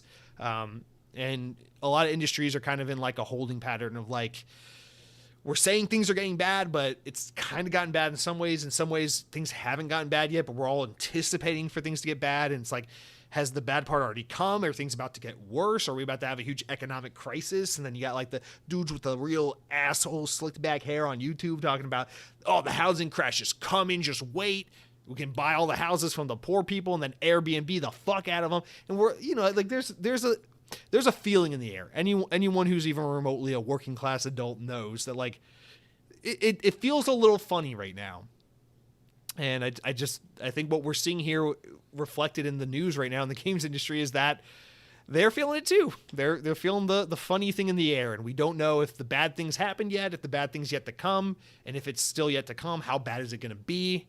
And so everyone's just trying to prepare for the storm. We're buying sandbags and water because a hurricane is coming. If we're lucky, it'll detour the U.S., hit Canada, and we'll all be safe. All right, moving on to our last story. Not really a story, just a little update. Every month at the beginning of the month, Xbox Wire posts the big old Game Pass update here. The game's coming and leaving Game Pass this month, so let's talk about them real quick. Available today through Game Pass. I always say this game wrong. Why do we say this game? Gris? Gray? I think it's Gris. So today, it's available on Xbox, Game Pass, Cloud Console, and PC, as well as Starfield, Cloud Console and PC, Day 1 Game Pass. You know you got to play it, baby. If you're not playing it, are you even living? Solar Ash is also coming on September 14th, Cloud Console and PC. And then also, big one here, September 19th, Day 1 Game Pass get, Cloud Console and PC, Lies of P. Demo's already been out. I'm sure a lot of you have already given it a go. But if you're a Souls fan, you're looking for this Pinocchio Souls-like game, Lies of P coming out in just a couple weeks, Game Pass. But it's not all good news. We're losing some games here on the old Game Pass front. A couple of ones worth really noting here as well, because I know a lot of people have written in over time and sung the praises of some of these games. So, Amazing Cultivation Simulator is leaving PC on September 15th. They're all leaving September 15th. The following games: Amazing Cultivation Simulator. That's not one of the games people have been singing the praises of, although maybe it is good. I don't know. Origami 2 is leaving on the 15th, cloud console and PC. Danganronpa V3 Killing Harmony Anniversary. I bet you can guess what country that game comes from. Actually, shout out to Danganronpa. Apparently those games are really good. I wouldn't know. DC League of Super Pets, The Adventure of Crypto and Ace leaves cloud console and PC. And the following games, the rest of the games are all cloud console and PC games. Fuga, Melodies of Steel, Metal Hellsinger. I thought that one just came out not too long ago. Sid Meier's Civilization 6.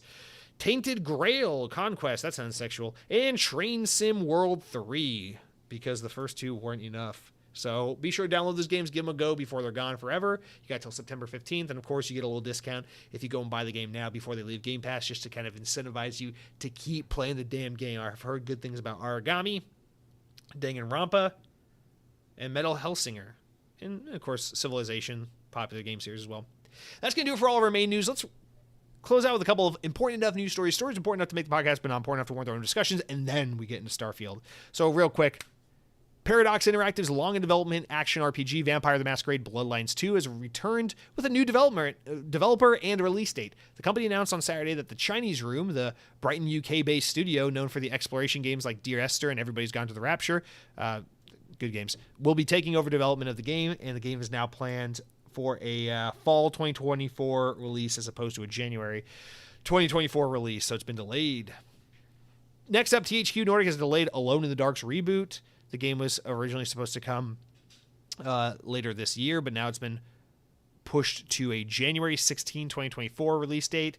Game's coming to Xbox Series S, X, and PC. Next up, EA have revealed World Rally Championship, WRC, this year's game in the series, developed by Codemasters, who EA bought a couple years back. You remember Take-Two was trying to buy them, and then EA swooped in and bid higher, and now they owed Codemasters. They've rebranded the series with a new name. It's called EA Sports WRC, and it will be available on Xbox Series S, X, and PC via Epic Game Store, Steam, and of course the EA app. The game will come out on November 3rd, but customers can begin playing the game on October 31st, which is Halloween. If they pre-order, the digital pre-order gives you access to the game a few days early. Woo! Next up, Microsoft has detailed Xbox's September system update, which is rolling out this week. Headlining the update are the ability for players to stream their games from Discord onto their Xbox.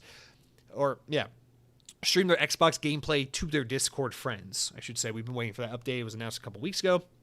And a new reporting feature that we talked about recently as well is now on the consoles. It's now in this update. It's a voice chat to console. Let me restate that.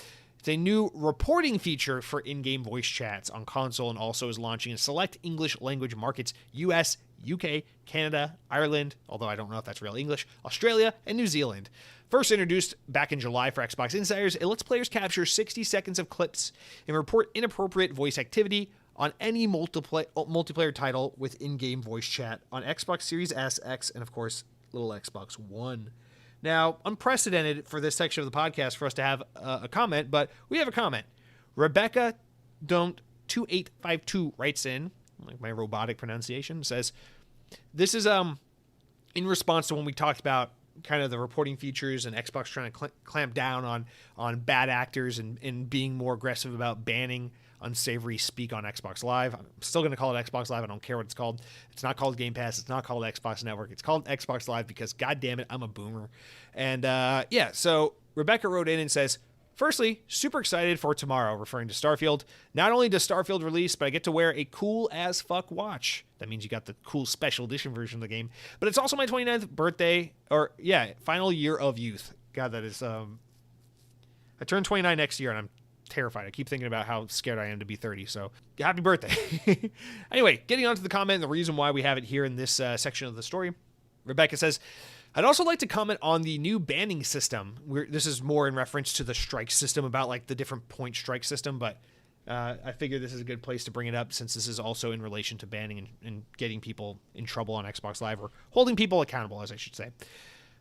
Being a girl and playing online sucks. These are her words, not mine. Although I wish I was a girl. Then my hair wouldn't thin. I wouldn't go bald. Being a girl and playing online sucks. I can't even say hello without having everyone scream at me to go back to the kitchen, or have simps come out of hiding to sexually harass me. I've not played online with a headset in years because I just don't feel comfortable. Being judged and discriminated because of my body parts really fucking sucks. I'm not a snowflake, but I have no online friends because I'm not a male. Would give anything to be invited and have an engaging conversation without it turning sexual or some sort of harassment and or bullying. Bringing on the new system, heart emoji. So, yeah, I thought this was a good comment to read here because, well, first of all, Xbox On has an absurdly male-centric audience, so having a female's perspective here helps. Because we had the back and forth with the different commenter a few weeks ago about, like, oh, this is stupid. Xbox is kind of overreaching. Over here in Europe, we have different rules that don't allow for corporations to kind of meddle with people and bully them. Like, people shouldn't be locked out of their platform that they've invested time and money in just because someone reported them and it was deemed too harmful to certain players, snowflake, whatever kind of talk. And again, not to misconstrue that person's the way they meant what they had said. I'm not entirely sure I was representing their comment the way they intended for it, so I'm not trying to speak ill of anyone, but I did want to read this comment from Rebecca because I feel like this right here is the reason why. Because it's easy for what I assume the overwhelming majority of people listening to this podcast are male, for all of us males to sit here and be like, oh man, they're gonna ban you or kick you off Xbox for a week just because you said you were gonna fuck some guy's mom and just because you said they're a stupid little bitch, and like, because not everyone has the same experience coming onto Xbox. And at the end of the day, Xbox has every financial incentive to keep people feeling comfortable and engaged on the platform. And so if you create a system for reporting and disciplining users who are offensive, aggressive, harassing other players, you can hopefully fuel and facilitate a much better online system where people feel like, hey, I'm a girl and I feel comfortable putting on a headset and chatting with these random strangers the way a lot of us feel.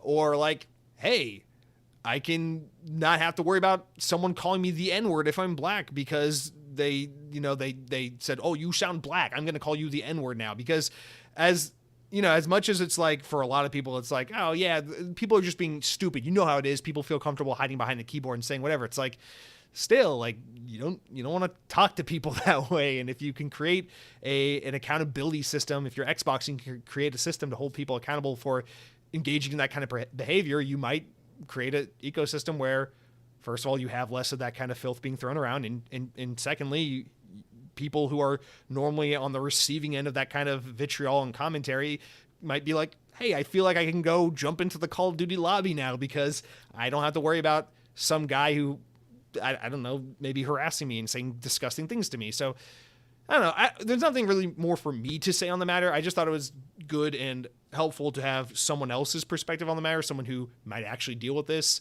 I don't know. You can say whatever the hell you want to me. It doesn't hurt me. I also realize, like, when I jump on the Xbox ecosystem, I'm in the most, like, milquetoast, safe from harassment kind of position there possibly is. I'm like I'm a typical right on the demographic kind of target white dude who just wants to play some freaking Halo and Call of Duty. Like, I'm not really worried about what anyone might say to me or whatever. Now, my reason for not putting on the headset and talking to strangers because I'm just way too anxious to engage with human beings. So that's a whole different problem. That's my problem. That's a different thing. But, for those people who do want to engage with strangers, who do want to try to make friends online, like, I don't know, we should have an environment where everyone can feel safe and comfortable to do so. So I just thought it was cool to put that out. And you know what? For people who, when I was much younger, I didn't care as much. I didn't mind putting on the headset and talking to strangers. I didn't feel uncomfortable doing it. And I remember, shout out to Kevin, 2008, Call of Duty World at War. Won't say your last name because I still know you. We're still friends on Facebook and we still talk from time to time online. Shout out to Kevin. He's the only friend I ever made, complete stranger on Xbox Live, like actual friend I made. Like, this isn't like a guy like, oh, my buddy and I were playing and then his friend jumped online and we became friends through a friend. This is like complete stranger, lives many, many thousands of miles away from me. We met playing a video game in a public lobby and became friends over that. And I don't know, like, that's one, like, that's a very specific fond memory I have from the Xbox 360 days, from like back when I was 13 or whatever. I met this guy named Kevin on Call of Duty World at War, and we bonded and we played it was like one of those like, hey man, you want to keep playing? Okay, we stayed in the lobby or whatever, and then we jumped over to zombies. We started party chat and whatever. And over time, like, I became good, but like especially like back in like high school, I was good buddies with this dude. We talked all the fucking time. We played Call of Duty World at War, Modern Warfare 2. We played Black Ops. We bonded over Call of Duty all the time. And I remember like thinking to myself, like, how freaking crazy awesome is it that like I have a legitimate friend, someone I genuinely appreciate as a friend, who I just met because I was in an Xbox lobby. And then I think about like how many people probably don't have that experience, especially nowadays. Unfortunately, you really don't have that experience because everyone's on Discord or everyone's in a party chat. This is kind of like the early days of party chat where people were still doing a lot of private chats or public lobbies. I feel like party chats kind of killed a lot of public chats. Like it took the serious people out of public chats, if that makes sense, because then the serious people all got in party chats with people they know in real life. But I don't know, like back in those earlier Wild West years, I just remember it being like so cool that I used to chat with strangers all the time. And I, in fact, even made a legitimate friend doing that one time. And it's like, there's probably a lot of people who don't have that experience because, if they put on a headset and we're like, hi guys, I'm a girl and I'm playing Call of Duty. Not even necessarily announcing that you're a girl, but I mean, it's pretty hard to hide in your voice that you sound like a female when you're a female. It just is what it is, right? And you put on the headset and you're like, hi guys, and people are like, female. And then everyone's like Neanderthal brain turns on and is like, you sound pretty, send me picture. So I don't know. So I just want to add that little personal anecdote. Thank you for writing in, Rebecca. And now that I'm done being the teacher and being like, okay, class, listen up. I'm here to tell you about my friend Kevin. Kevin is a father now. Can you believe they let him have children? Can you believe they did that, class? Anyway, we're moving on. Payday 3 is up next. Deep Silver and Starbreeze have announced that there's an open beta for the upcoming Game Pass title. September 8th through 11th is the open beta. Anyone can try it out on Xbox or on Steam, and the game will come later in the month for Game Pass Day 1 subscribers. So definitely looking forward to giving that game a go. Looks pretty good.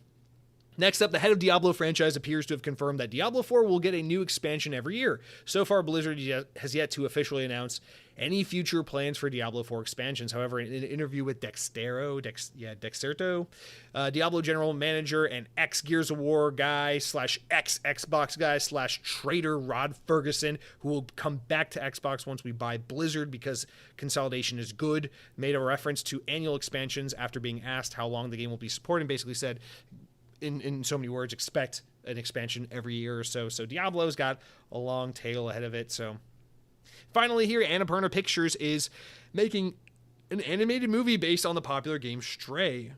I got nothing else to say to that. The game finally came to Xbox just last month. It was really popular last year when it came to PlayStation and PC. And now they're making a movie about it. They're making an animated movie about it. So whoop-de-doo. All right, guys, that is it for all the news this week. Now we can finally move into the juicy shit. It is time for Starfield talk. Let's get into it. Again, if you've been listening the whole time and all you want to hear is Starfield, I told you, use the timestamps, baby. Use the timestamps. But I'm going to take a quick break here, drink some water, come right back to talk all things Starfield. Okay, you've been patient, you have waited, or maybe you just hit the timestamp and you're skipping here right now. Shame on you, William. Go back and listen to the whole damn thing. Get in line. Now it's time for Starfield. Starfield. Spoiler alert, I like Starfield a lot. I think this game is good to play, and I played 22 hours of it, and I really like it. That's it. See you next week. No, we'll talk about it in greater detail. I'm excited to get into this. I'll be honest, I've been thinking about it today, like trying to do my notes and figure out how we're going to talk about this. I don't know. So we're going to be all over the map, which is, I guess, pretty typical for the show. I've got a couple of bullet points I wrote about my impressions, my thoughts, my feelings about the game, things I definitely want to touch on. I got a couple little news tidbits here that we can add in for added context and flavor. And then we got most of this week's listener comments, which, surprise, surprise, are about Starfield. So we've got a lot of ways we can tackle this. I say let's just jump in, start hitting it, and then we can go where we need to go, based on how the conversation's evolving. I say conversation as if it's not just me freaking talking to myself. But anyway, real quick. So Starfield, I think most people who are, again, started playing it last Friday on the 1st when the early access came out. In fact, it was said that the game was hitting top 10 sales charts on Xbox in like the US and UK as of last week when the game was a week from being out, because so many people were upgrading to the deluxe edition to get that that week early access or the 5-day early access to the game. So clearly that strategy works. We know it has worked really well for games in the past, especially with like some Forza games and things like that. So it's no surprise that this strategy has worked well again for Xbox. I think we're going to continue to see them do this with a lot of their big titles into the future, because it's a lot of money, and why wouldn't you if people are doing it? Clearly there's a market for it. So 230,000 concurrent players within like the first, what was it again? It was like within the first couple of hours the game was out in early access on Steam.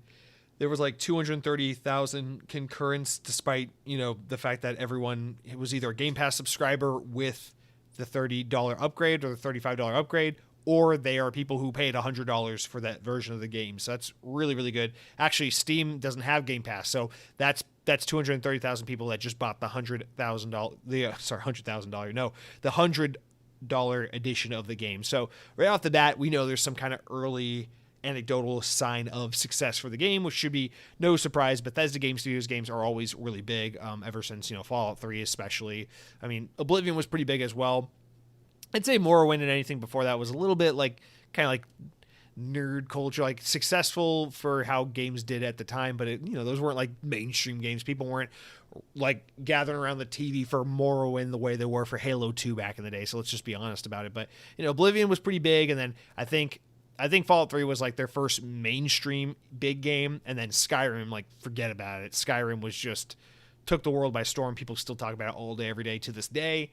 And then Fallout 4 was pretty big. A lot of fans say it was somewhat of a letdown, but commercially it did insanely well, and it was received as a pretty good game overall.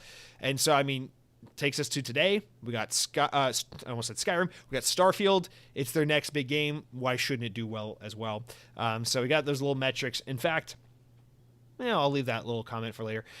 Yeah, in fact, I mean, this game is so important that it is pretty much the game that is dictating or determining by most people's metrics kind of where Xbox is from here. If this game isn't a massive smash hit console exclusive for the Xbox that makes people on PlayStation go, damn, I wish I had that, then clearly Xbox is in some trouble, because Halo Infinite, we all know what happened there.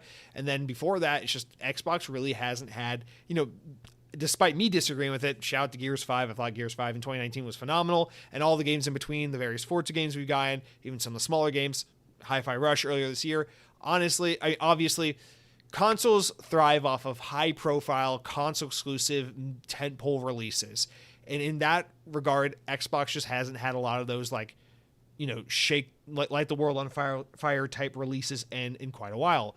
And so there's a lot riding on Starfield to be this kind of savior for the Xbox brand, be this game that makes the whole world envious and go, I gotta get an Xbox, or I gotta subscribe to Game Pass, or at the very least, I gotta go buy this thing on Steam, And I think that's mostly what this game's going to be. The problem is, it's not 2011 anymore, the year when Skyrim came out. And video game discourse and the players' expectations of what a video game needs to be has changed drastically. And you look at a game like Starfield, and Skyrim in 2011, that was a bar-setting game. Like an industry, like bar set here type game. The way that I would say, since Skyrim, really the only other games to have done something like that would be like Witcher 3, Legend of Zelda, Breath of the Wild, and Elden Ring. Honestly, like, I might be missing one, but in the almost 12 years since Skyrim came out, the only games that have kind of like blown people's minds, raised the bar, and said, this is the future of gaming. Really. I mean, and maybe I'm leaving out some of the Sony stuff with like God of War 2018 or like The Last of Us, but very different stuff, because I'm referring more to these open world Western style RPGs, although Elden Ring's of course Eastern, but you know what I mean, like these open world kind of, Zelda's Eastern, those are both Japanese games, you know what I mean, these open world massive RPG kind of games. And again, I think 4 years after Skyrim came out, we saw the bar raised with The Witcher 3. Nobody saw that coming, put CD Projekt Red on the map, and they are who they are today because of it. And then fast forward 2 more years, Nintendo blows everyone's minds. Remember, everyone had really low expectations and of Nintendo at the time, and Nintendo was kind of in the dumps with the Wii U for about 4 years and everything, and the end of the Wii generation wasn't particularly good for them, and then the 1-2 punch of here's Nintendo Switch, here's Zelda Breath of the Wild, lit the world on fire, reestablished the franchise, put Nintendo back on top where they had been most of their existence, and really shifted this kind of idea of like these open world type adventure experiences. And then I would say last year, Elden Ring did the same thing. Came out of nowhere, rewrote the story, rewrote the script on what these kinds of games can be, blew everyone's fucking minds, water cooler moment. And so there's a lot of pressure on all angles. Bethesda Game Studios hasn't hit the way they hit back in 2012 or back in 2011 with their recent releases, Fallout 4, Fallout 76, and all that stuff. And now there's this added pressure for them to be the savior of the Xbox brand now that they're first party, now that they're owned by Xbox, now that Starfield is going to be an Xbox exclusive. And with all of that added up, I think there is this, and I don't even need to dwell on this for as long as I already have, because I think everyone listening to this podcast knows damn well what I'm saying, and that it's undeniably true that the amount of pressure put on Starfield to be this thing, to be this like next big thing, is somewhat unfair. Like it's not unreasonable to think that if anyone's going to create that experience or create that next game, maybe it could be Bethesda Game Studios. So that's not entirely unrealistic. I mean, they're one of like the top 10 studios I think most people would probably bet their money on to be that the team to make that next game. But it's unfair in a way to say you have to be the one to do it. And also I think before we get into more of the nitty-gritty on the game, I have to just kind of put my history of Bethesda games out there, because for transparency's sake, because I'm not historically the most qualified Bethesda person. I've been really well aware of Bethesda for a long time. My older brother was obsessed with Morrowind back on the OG Xbox. He was even more obsessed with Oblivion when we first got the 360. Actually, Elder Scrolls Oblivion was the first Xbox 360 game we ever had. It was the game my older brother got with his Xbox 360 when he brought that console home in 2005. So I remember very, very well, or no, 2006, sorry, is when we got the 360. So I remember very, very well having a lot of exposure and a very clear introduction to these Bethesda Game Studios types of games. And then in 2008, when Fallout 3 was announced, I was like, I don't like Dungeons and Dragons shit, but I like whatever that is, and I really want to play that game.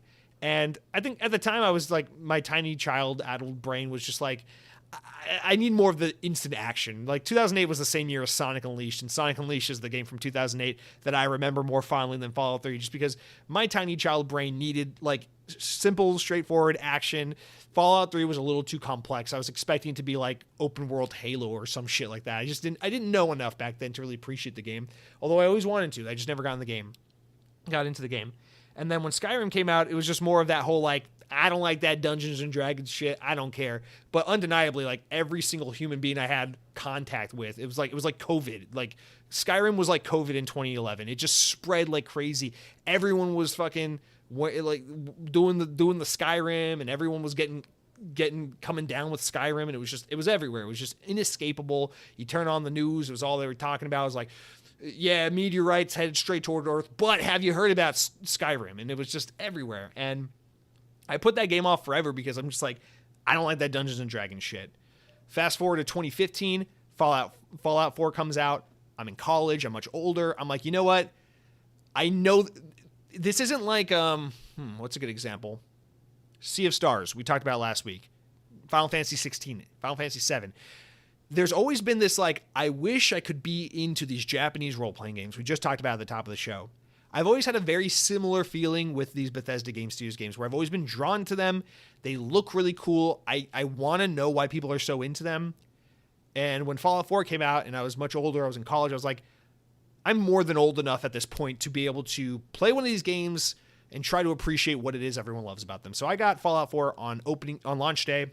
I put about 15, 20 hours into the game, and it was by far the closest I ever got to really getting into a Bethesda game. And I thought, this game's pretty good.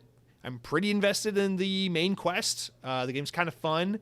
I have very little interest in anything outside the main quest line. I made it to the very end of the main quest and for some reason got distracted, probably by like Tomb Raider or Halo 5 that fall, and then I just never came back to it and finished it. But I really enjoyed the 15 hours or so I pumped into Fallout 4 and thought, if I had just stuck with that, or I know if I re-downloaded and went back to that game and forced myself to play it, I'd get very into it. I know I liked Fallout 4, but I just fell off of it. I just never came back. And then last year, and this is the last part before we get to Starfield, last year, I finally said, enough of this judging a book by its cover, putting a game off just because I don't like Dungeons and Dragons shit. It's time to download Skyrim and give this game a fair shot. It is an absolute seminal product. And, you know, if Bethesda is going to be a part of Team Xbox going forward, I'm going to have to continue to think about these guys, cover them more in depth. And genuinely, I've been interested in Starfield because just in terms of its setting and its idea, like Fallout, Skyrim in outer space, like that works for me. I love space sci-fi. My whole life has just been all about fucking Buzz Lightyear and Halo. So like I'm all about this Starfield. I'm like, this is, you know, but Elder Scrolls never did it for me. Fallout kind of did it for me, but I never really quite got it. And then this is going to be it. Starfield is going to be the one. So I've been determined for years at this point to make Starfield be the game that works for me. So last year, in preparation for it, I went back. I forced myself to play Skyrim for the very first time. Only played about 15, 20 hours of it just because I was very busy with a lot of games, but I wanted to at least see the Golden Path through. The Golden Path being the kind of video game colloquial term for like the main quest line. I just wanted to see it through, see what it's all about. And yes, I know Skyrim fans, I know the main quest line of Skyrim is not considered the best part of the game. All the factions quest lines and things like that, the Dark Brotherhood, that's all considered way. I get it. I want to come back and play more Skyrim one day actually. But I played Skyrim for the first time last year. And if you're listening to the podcast at the time, you already know. I was like, wow, I have been such a stupid, sorry little bitch because I've been sleeping on this game for over a decade, and Skyrim is phenomenal. The thing about Skyrim is it was like it defined the thing I always felt a little bit with Fallout, but never really could quite put my finger on.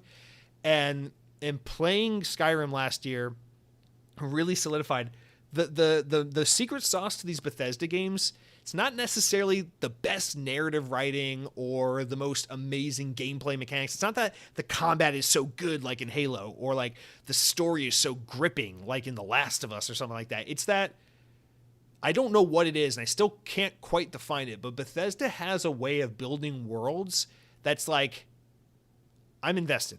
I'm in this world. I don't know why, but I want to walk around. And I want to talk to people, and I want to see what they have to say, and I want to see what options I can engage with. And you guys know me. I'm the fucking tiny brain Call of Duty guy. I don't want to sit around and explain or explore every crevice and nook and cranny of every game. I want to beeline it. I want to pull out the gun, start shooting some motherfuckers, and roll some credits. You know, I want to see some explosions. But for some reason, Skyrim, and now we'll get into it, Starfield, are like these rare games where it's like, I want to stop and like just explore the nooks and crannies. I want to talk to this random person and see what they have to say. I want to see if I can get out of a combat scenario. Let me see if I can weasel my way out of this situation by just persuading this person. I've never been into these kinds of mechanics or features in a game, but Bethesda has some way of building out a world. And earlier this year, I played a little bit of Fallout 76, and I felt the same thing where it's like, I'm not even necessarily playing the main quest. I'm not even necessarily chipping away at progress towards rolling credits, but I'm really enjoying just kind of doing shit in this world, exploring places, talking to people, seeing if I can do this thing. I'm not usually pretty creative and inventive with games like that. I don't want to like, oh, I wonder if I could strap this bomb to the bottom of this box and make it fly into the air, which would allow me to jump over the fence instead of unlock the key, and then I can be. I'm not like Zelda Breath of the Wild. I don't like the cutesy little shit of like I'm gonna build something and break the game. Like I don't want that. But for some reason, these Bethesda games, as my recent experience has shown, it's like I'm just really pulled in by like the world they build and how you can interact with it. So from my experience with Skyrim last year, I felt pretty confident going into this year that at the very least, I'm very much going to be enticed by an initial playthrough of Starfield, like the main quest line or maybe like 20 hours of it or so. Like I'm pretty sure Starfield is going to be a game that resonates with me unless it's completely broken. Unless it's like you turn on the game and it's just Todd Howard holding his cowboy belt buckle with a finger and a thumb in the shape of an L on his forehead, rest in peace Smash Mouth, and like jumping back and forth going loser, loser, loser. Unless like that's what Skyrim is or Starfield is when you boot it up, like I'm pretty sure I'm at the very least going to be pretty interested in this game. So that brings us to where we are. You know my backstory. I'm not the most well-versed Bethesda Game Studios fan. I don't have the most experience and authority to really be like, this is why this game is different from this game, or better in this way, or worse in this way. I can't. I don't have the credibility either, or the history to really defend that. But what I can speak to is what I assume a lot of people will be experiencing, since this is a Game Pass game, and since the new situation with Bethesda and Xbox will garner a lot of new interest in the team and in these games, and just with it being, by virtue of this being a new IP and a new setting and a new world, it will gain a lot of attention and eyes from people who maybe have never experienced a Bethesda Game Studios game. So I guess my interpretation, my commentary on Starfield might speak more to those people than the experienced veteran kind of Bethesda Game Studios fans, but I'll try my best to just speak honestly in a way that might appeal to all, or apply to as many as I can. But long and short of it, I really like Starfield. This is one of the few games where I really cared about what people were saying. On August 31st, when the embargo broke, I went to Matty Plays on YouTube, saw all of his thoughts and opinions. I know he's a huge Bethesda Game Studios fan. Really was curious what his commentary was on it. So I really wanted to see that. And then I listened to a bunch of reviews. I read a lot of toxic Twitter, trying to see the takes, the way people felt about it. I read a lot of Starfield's Reddit page. I looked at the Metacritic and all that. I just tried to gain a lot of perspective and understanding, and just absorb a lot of what people had to say about this game in the 24 hours before I finally had the ability to play it for myself.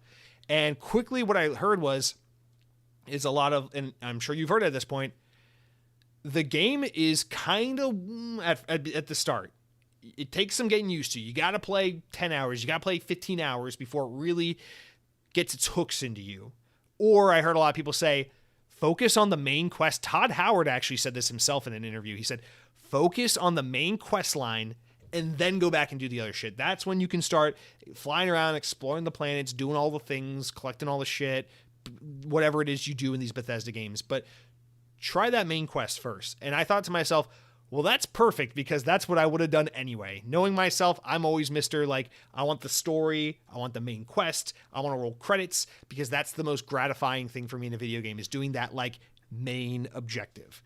And so I was prepared when I started it up on Friday, okay, I'm probably not going to like this game very much for the first couple hours. Sounds like it doesn't have a very good start. And just to be fair, I'm not going to spoil anything. I probably should have said this way earlier. I'm not going to spoil anything. I'm going to dance around things because I want to be respectful. I completed the main quest. In the 22 hours I put into the game, I've already completed the main quest. And I'm not going to spoil anything, but I think I have enough experience through the main quest to speak to a lot of aspects of this game, or at least a lot of things I personally care about. And so I'm prepared for it to be slow and not very fun at the beginning. And I gotta be honest, I was pretty much grabbed by this game from the start. Yes, it's not as cool of a reveal, and I see people say this again and again. It's not as cool as in Fallout, where you start the game, you're in the vault, and then within 20 minutes you open up the vault doors, and it's like, whoa! You walk into this beautiful world, and the world invites you to come and explore it. This game does not have that moment. It's very much like you're in this underground mine, you do this thing, and now you're on this planet, and you're in this little city, and you just kind of set off on this adventure. It's a little anticlimactic. I didn't feel like that was a detriment to my experience. I didn't feel like that was something that I was expecting, that it not being there really put a damper on my time with the game in the early hours. But again, maybe that is my historical lack of thorough experience with Bethesda Game Studios games speaking. The fact that I wasn't expecting some grand opening or some beautiful open world to be like, come and explore me, Jesse. I spent about an hour in the character creator trying to make my character look as much like Buzz Lightyear from the 2022 Lightyear Pixar movie. And then I named him Buzz Lightyear. And then I realized, oh shit, I just named my guy Buzz Lightyear, and I'm inevitably going to have to drink alcohol and shoot innocent people in the face in this game. And I don't want to put that on Buzz Lightyear's name, but oh well, here we go. And I press start, and instantly, right off the bat, I'm like, okay, yeah, I saw a lot of footage and a lot of complaints. You got this little tool. It's kind of like mining for minerals. People are calling it No Man's Sky. There's no way this game's going to be like No Man's Sky. That's a lot of noise. Ignore that. And within the first mission or so in the game, I'm already like, okay, this is cool. You get your first companion, and you're like, okay, she's interesting. Okay, let's go. Me and Sarah, we're on this adventure. Okay, we're doing this thing. And pretty instantaneously, I'm drawn into like this basic conceit. This isn't a spoiler. This is like the back of the box basic conceit. There are these artifacts. You are joining this society of people who are basically curious people who are like, hey, we're all dedicated to the cause of trying to figure out what all is out there. Why are we here? Like, what do we not know about? What is humanity yet to learn? We want to explore the stars and learn beyond. And we found these artifacts, and they're from we don't recognize the material they're crafted from or where they came from, and we want to find out more about them. Where do they come from? What are they? What are they capable of? Why do they exist? And it's pretty much like your standard sci-fi story, right? It's the why are we here? There's something bigger than us out there. We got to answer the whys and the questions humanity has. And that's the whole impetus for leaving the planet Earth, going out to the stars and expanding humanity out to the solar system and beyond. Right. So it's like kind of a setup that I would kind of expect from a space sci-fi game, especially an open world adventure. I'm like, all right, I'm on board. You know, the thing that's really different about this game right off the bat, that coming off of Skyrim last year and playing this game, is like the writing is so much better. Like every moment, it still has that Bethesda style of writing where like you press A on a character and then like the camera kind of like locks and pans on them, and then you got like the options on the bottom and you're engaging with the character and all that. So it looks and feels just like any Bethesda game, but the quality of the writing and more, and the delivery of the lines and the acting from the voice actors, shout out to voice actors, let's pay them better. And just everything about the moment to moment like storytelling. It's not that it looks more cinematic, you know. It's not like The Last of Us where it's like, oh, I'm playing a movie. I'm not playing a game. I'm playing a movie. No, it doesn't look more cinematic. It's not something I think we need to immediately adapt into an HBO series or put on the silver screen. It's okay. Sometimes a video game can just be a video game, but I'm immediately feeling that kind of Skyrim feel of like, I just like this world. I want to hear what this NPC has to say. I want to see if maybe I can talk my way out of the situation instead of shoot my way out of the situation. I'm just immediately engrossed, just like I was in Skyrim. The only difference is now the game's a lot more modern looking, feels a lot more modern. The writing feels better. The acting feels a lot better. And we're in space instead of in the Dungeons and Dragons, Knights and Elves, Orcs and Thieves world. And so I'm far more invested in what all could be in this world, because now we got Buzz Lightyear out here, motherfuckers. So I gotta say, I see a lot of people saying the whole early hours of the game, not good. In fact, let's go to our first comment here. Mr. Mike Clark writes in and says, is Todd Howard this generation's Peter Molyneux? I played 12 hours of Starfield and I quit. I don't hate it, so calm down, but I found it boring. We'll revisit, but I'm not sure it hasn't grabbed me in the way I had hoped.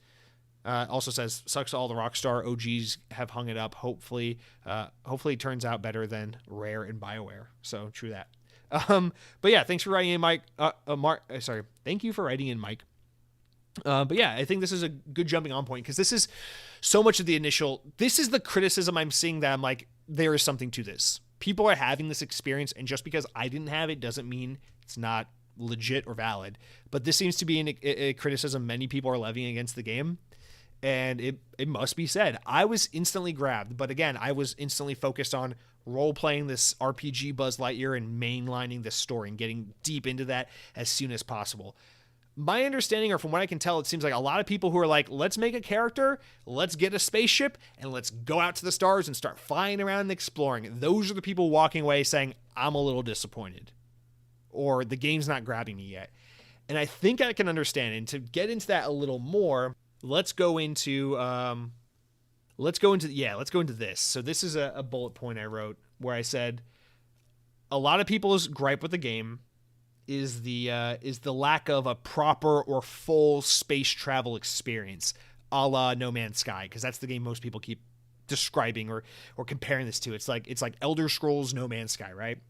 And here's the thing: is a lot of people are sad or disappointed, and maybe rightfully so, although it was never explicitly advertised. It's just an assumption we all had, myself included. So to be fair, I assumed it was this way too, that when you got a spaceship in this game, it would be like, hop into your spaceship, take off, fly out, get out of the planet.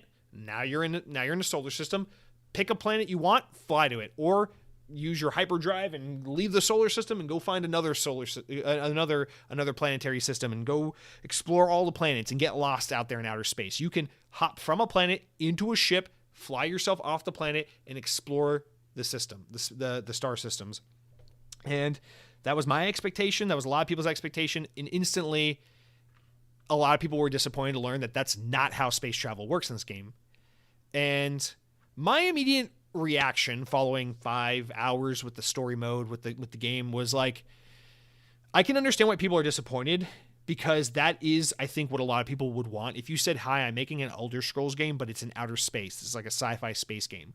A lot of people would be like, oh my God, so I can explore the stars in a spaceship like you do in freaking Skyrim or Fallout, like the Wasteland, but now it's outer space.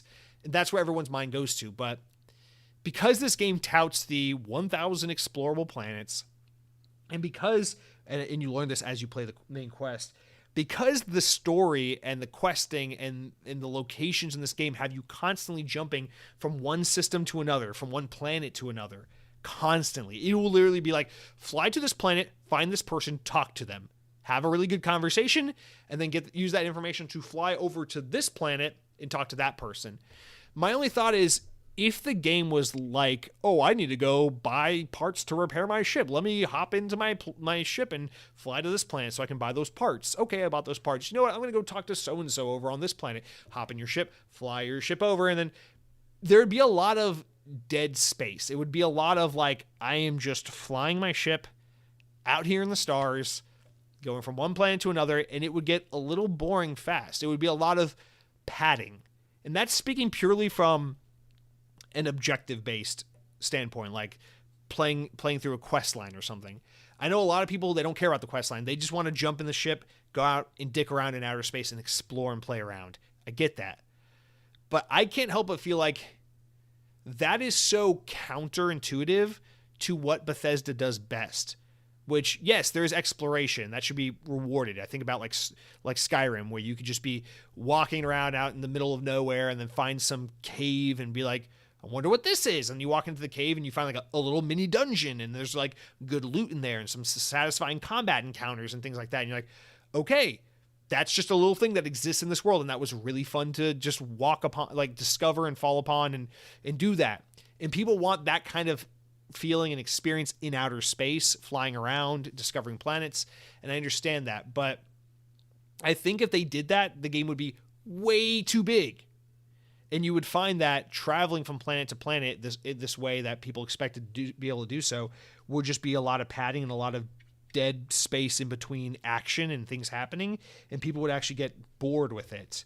Now, maybe that just comes to a philosophical design point with the game where you could say, well, maybe what they should have done was made Starfield one solar system with like a set of 8 planets, and then you can do the No Man's Sky thing within that solar system. You're jumping from planet to planet to planet, but you can just get in your ship and fly from one to another, and that would condense the game into a much tighter package, and then you would have a much more like satisfying loop of like flying your ship, flying from planet to planet, and also exploring planets. And to that point, I say maybe you're onto something. I think about like my favorite recent game where you can just hop in a spaceship and fly off the planet into the stars and just head to your next planet from there, which is Starlink Battle for Atlas, which came out in 2018, the Ubisoft developed game.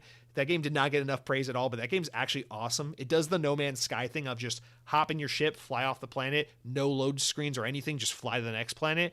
But the difference between Starlink and No Man's Sky is Starlink is an action-packed, action-adventure type game, where every second of gameplay is super fun. You're on a planet and you're fighting enemies, you're shooting around, although you're always in your ship, you never get out of your ship.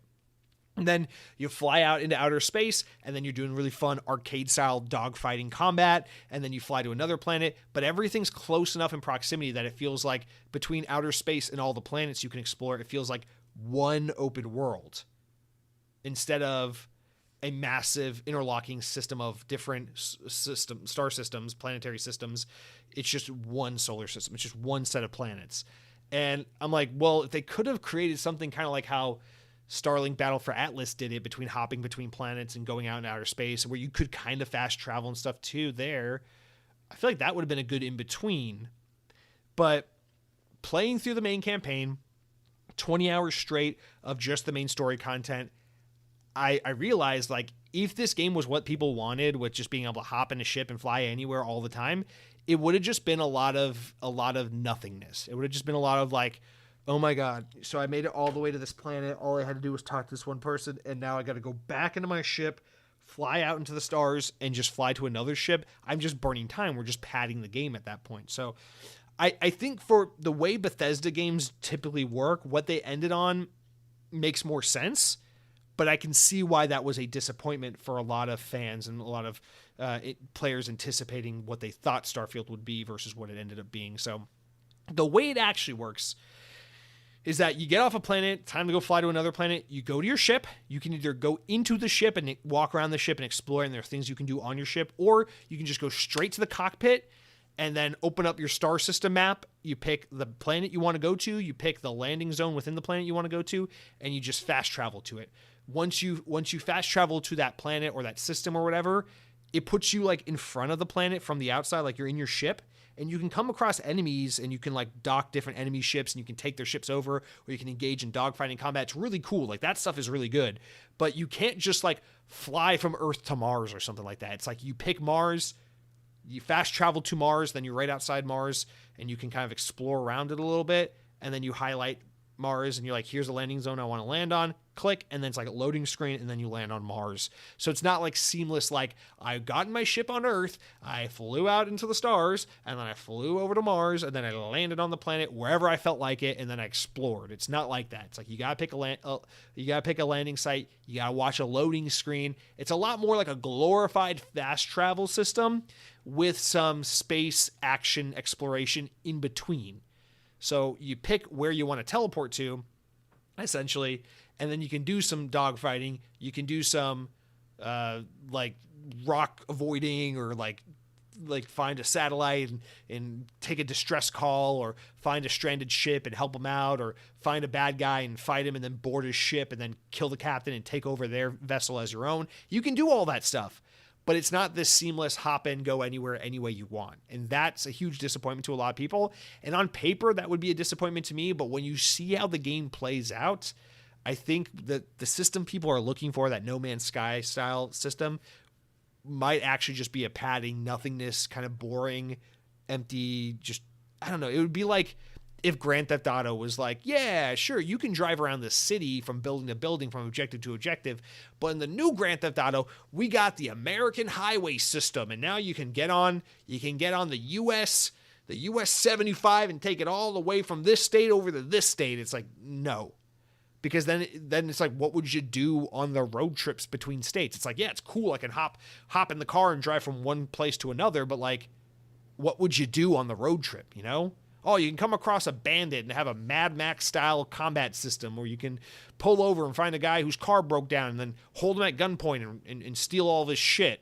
You know, it's like, cool. That stuff's fun, I guess, when it happens. But like, do you really want to play a Grand Theft Auto game where you hop in a car and you drive from California to Nevada and it takes you like 30 minutes to drive there or something? Like, that's not very fun. And you could add things along the way to gamify it and make it a little more interesting. But that's not, you know, and that's the problem, is I think so many people got hung up with Starfield with this idea that like, let's continue with the car analogy in the US. It's like, oh yeah, Starfield's going to be like hopping in your car and you can drive from Los Angeles to Chicago. And it's like, okay, well, maybe exploring Los Angeles is really interesting and compelling, and maybe exploring Chicago is really interesting and compelling, because these are big city hubs with tons to explore, do, characters to interact with, buildings that house different objectives and places and things, and there's so much to see and do. But the drive from Los Angeles to Chicago is going to be boring as fuck. It's a glorified Route 66 vacation simulator. It sounds cool, but hey, how many of you guys are hotly anticipating the new Ubisoft's The Crew game? Because that's what The Crew is. It's a freaking road trip simulator with a little bit of racing, with a little bit of like arcade racer in it. And not to say there isn't a market for those games, not to say that can't be fun, but it is to say that that's not what Bethesda was going for. Bethesda is very much building, what they built with Starfield here is another Bethesda Game Studios game.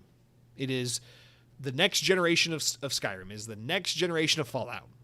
That's what Starfield is. and it's under the guise of this big space exploration game. And don't get me wrong, you can explore. You can go to planets that have a ton of things to do. You can go to planets that have dick to do. You can go to a random ass planet that's not a part of any objective, land on it, and be like, wow, the creatures are harsh here. They're hard to fight. There's some resources I can mine if I want, but there's nothing to see or do here. There's no buildings, there's no cities, there's no people. It's just barren. And you can do that in this game. But what's way more fun than that, in my opinion, is exploring the places where there is like a city center and things to interact with and quest lines to accept and all that. So the exploration is there, but it's more like, what if Skyrim, but loading screens from destination to destination, but like you're always fast traveling essentially. And I think that's a huge sticking point for people. It's a huge thing that's knocking this game. But I think once you play it, you kind of understand why it can't be that thing people want it to be. Fair criticism if it's what you were expecting, if it's what you wanted, and if the game doesn't deliver on that, then it's like, hey, it's not for me because this is what I wanted, this is what the game isn't. Okay, but you got to judge and accept the game for what it is and not what it isn't. And in this case, I think the decision is odd. Don't get me wrong, it does feel weird sometimes, traveling from planet to planet and being like, the game is so immersive and I'm let free to do whatever I want once I'm on a planet. But traveling between planets, it feels limiting. It's like fast traveling with some space combat, but when you're on a planet, it's like a full-fledged Bethesda game. Go nuts. Explore, do crazy shit, find weird quest lines to go engage in, go take out an outpost, kill some guy, take his uniform, whatever you want to do. All the weird Bethesda stuff you could think to do, you can do it.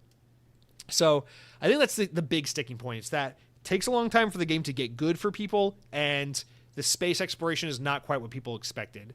Again, I jumped in and spent 20 hours straight just beelining the main quest line.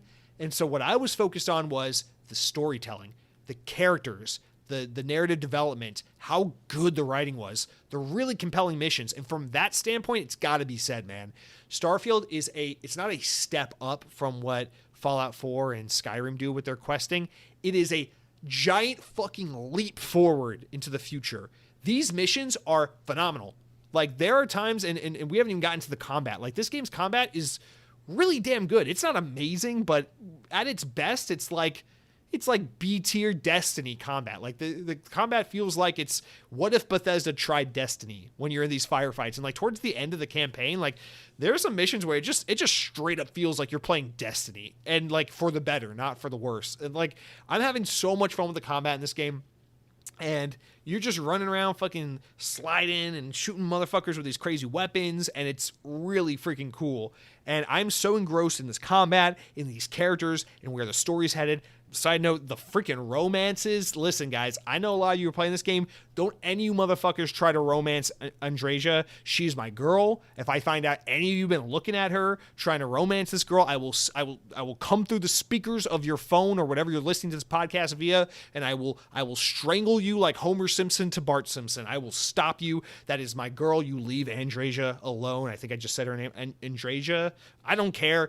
I love her, and she's mine. And like, joking aside, it's like I'm like super invested in this game. There were some of these characters like, I'm like, Barrett, you are my guy, you're my friend, I care about you deeply, I will take care of you, I will look after you. And like, Andreja's my girl, like I need to romance this woman. And like, Sarah, thanks but no thanks, you're fine, but you do have a British accent and you're cool anyway. And like, really compelling stuff. Like this whole, I forget the guy's name actually, the wealthy guy, the kind of like philanthropist guy that's like funding your group essentially. Like, you go to the neon planet, which I won't say anything beyond that other than just like, it's so fucking cool. Like, it just feels like you totally step outside. Like there's the one planet you go to that's like the country mining kind of western planet, and it feels like Fallout a little bit. Then you go to Neon, and it's like, this is freaking cyberpunk over here, and it's so cool. And it's like there's this kind of like commentary almost in this game where it's like, you're playing this overarching narrative and this overarching thing this game has about like this very large world and this story about humanity trying to explore the stars and trying to figure out the whys of why we're here and who we are and our place in the world and everything. This like story that's like literally bigger than God in a way. And then like you explore like these planets along the way, like Neon, where it's this like crime ridden, like just capitalism run amok, kind of just seedy, disgusting world built like run by crime and drugs and corrupt corporations and things like that. And it's kind of crazy because in a way it's like an exaggerated kind of Gotham City-esque play on like the worst parts of the real world that we live in, that we witness on a day-to-day basis.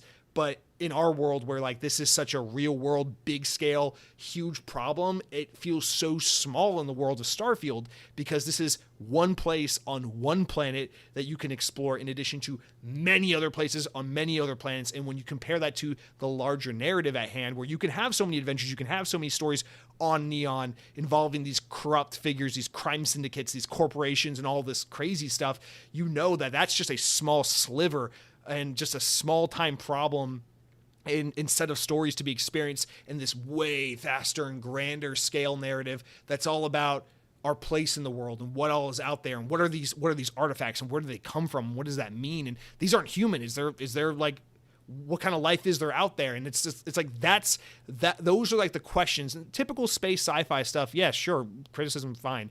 But just because that trope's been done before doesn't mean that Starfield doesn't do it effortlessly and skillfully and with a really compelling take on the matter. And it's so good to have that kind of juxtaposition of like, oh man, in any other Bethesda game or in any other open Western RPG world, like these cities alone would be these big places worth exploring, and like that would be the game. Like Neon would be the game, but in Starfield, that's just one of many places, and its significance and its role in the narrative and the overarching theme of the game is so small compared to what all the game can be, because everything's bigger. It's about way more than the political structure. It's about way more than the way of living and the social aspects. It's about the philosophical stuff, the spiritual, the religious stuff, like people's ability to wrap their brains around the world they know and how they know it. And it's like, and the game gets into that shit. And it's like, I'm sorry, we can sit on here on Twitter all day and bitch and moan about, the game takes 20 hours to get good, or like, PlayStation's better because they have Spider-Man, and I hate Xbox. Like we can have those conversations if we want to be giant man children, but like,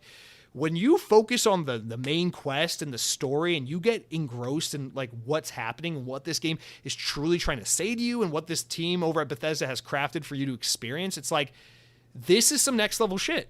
Like, I don't care about the rest. Everything else, you want to know what? The game is bogged down by really menial, freaking obnoxious menus. It can be really confusing, especially in the early hours of the game, to figure out how to navigate these menus and how to travel from planet to planet, and just interfacing with some things is really cumbersome and obtuse. And it's like, come on, we got to get a little better about this game. This game is full of systems on top of systems that are a little over the top and cumbersome. And the only reason I feel like I have any grip on them is because I stayed so focused on trying to learn this game. But like that stuff, it's not that those aren't problems. It's not that these aren't things worth addressing on the game. And it's not that the game shouldn't be criticized and held accountable because of these issues. But it is that when you take the time to explore what this game's trying to say and experience its main attraction, which is this golden path, this main quest line, a lot of those problems fade into the background because the highs of this game are so damn high, and the lows kind of become not that big a deal when you realize it's like,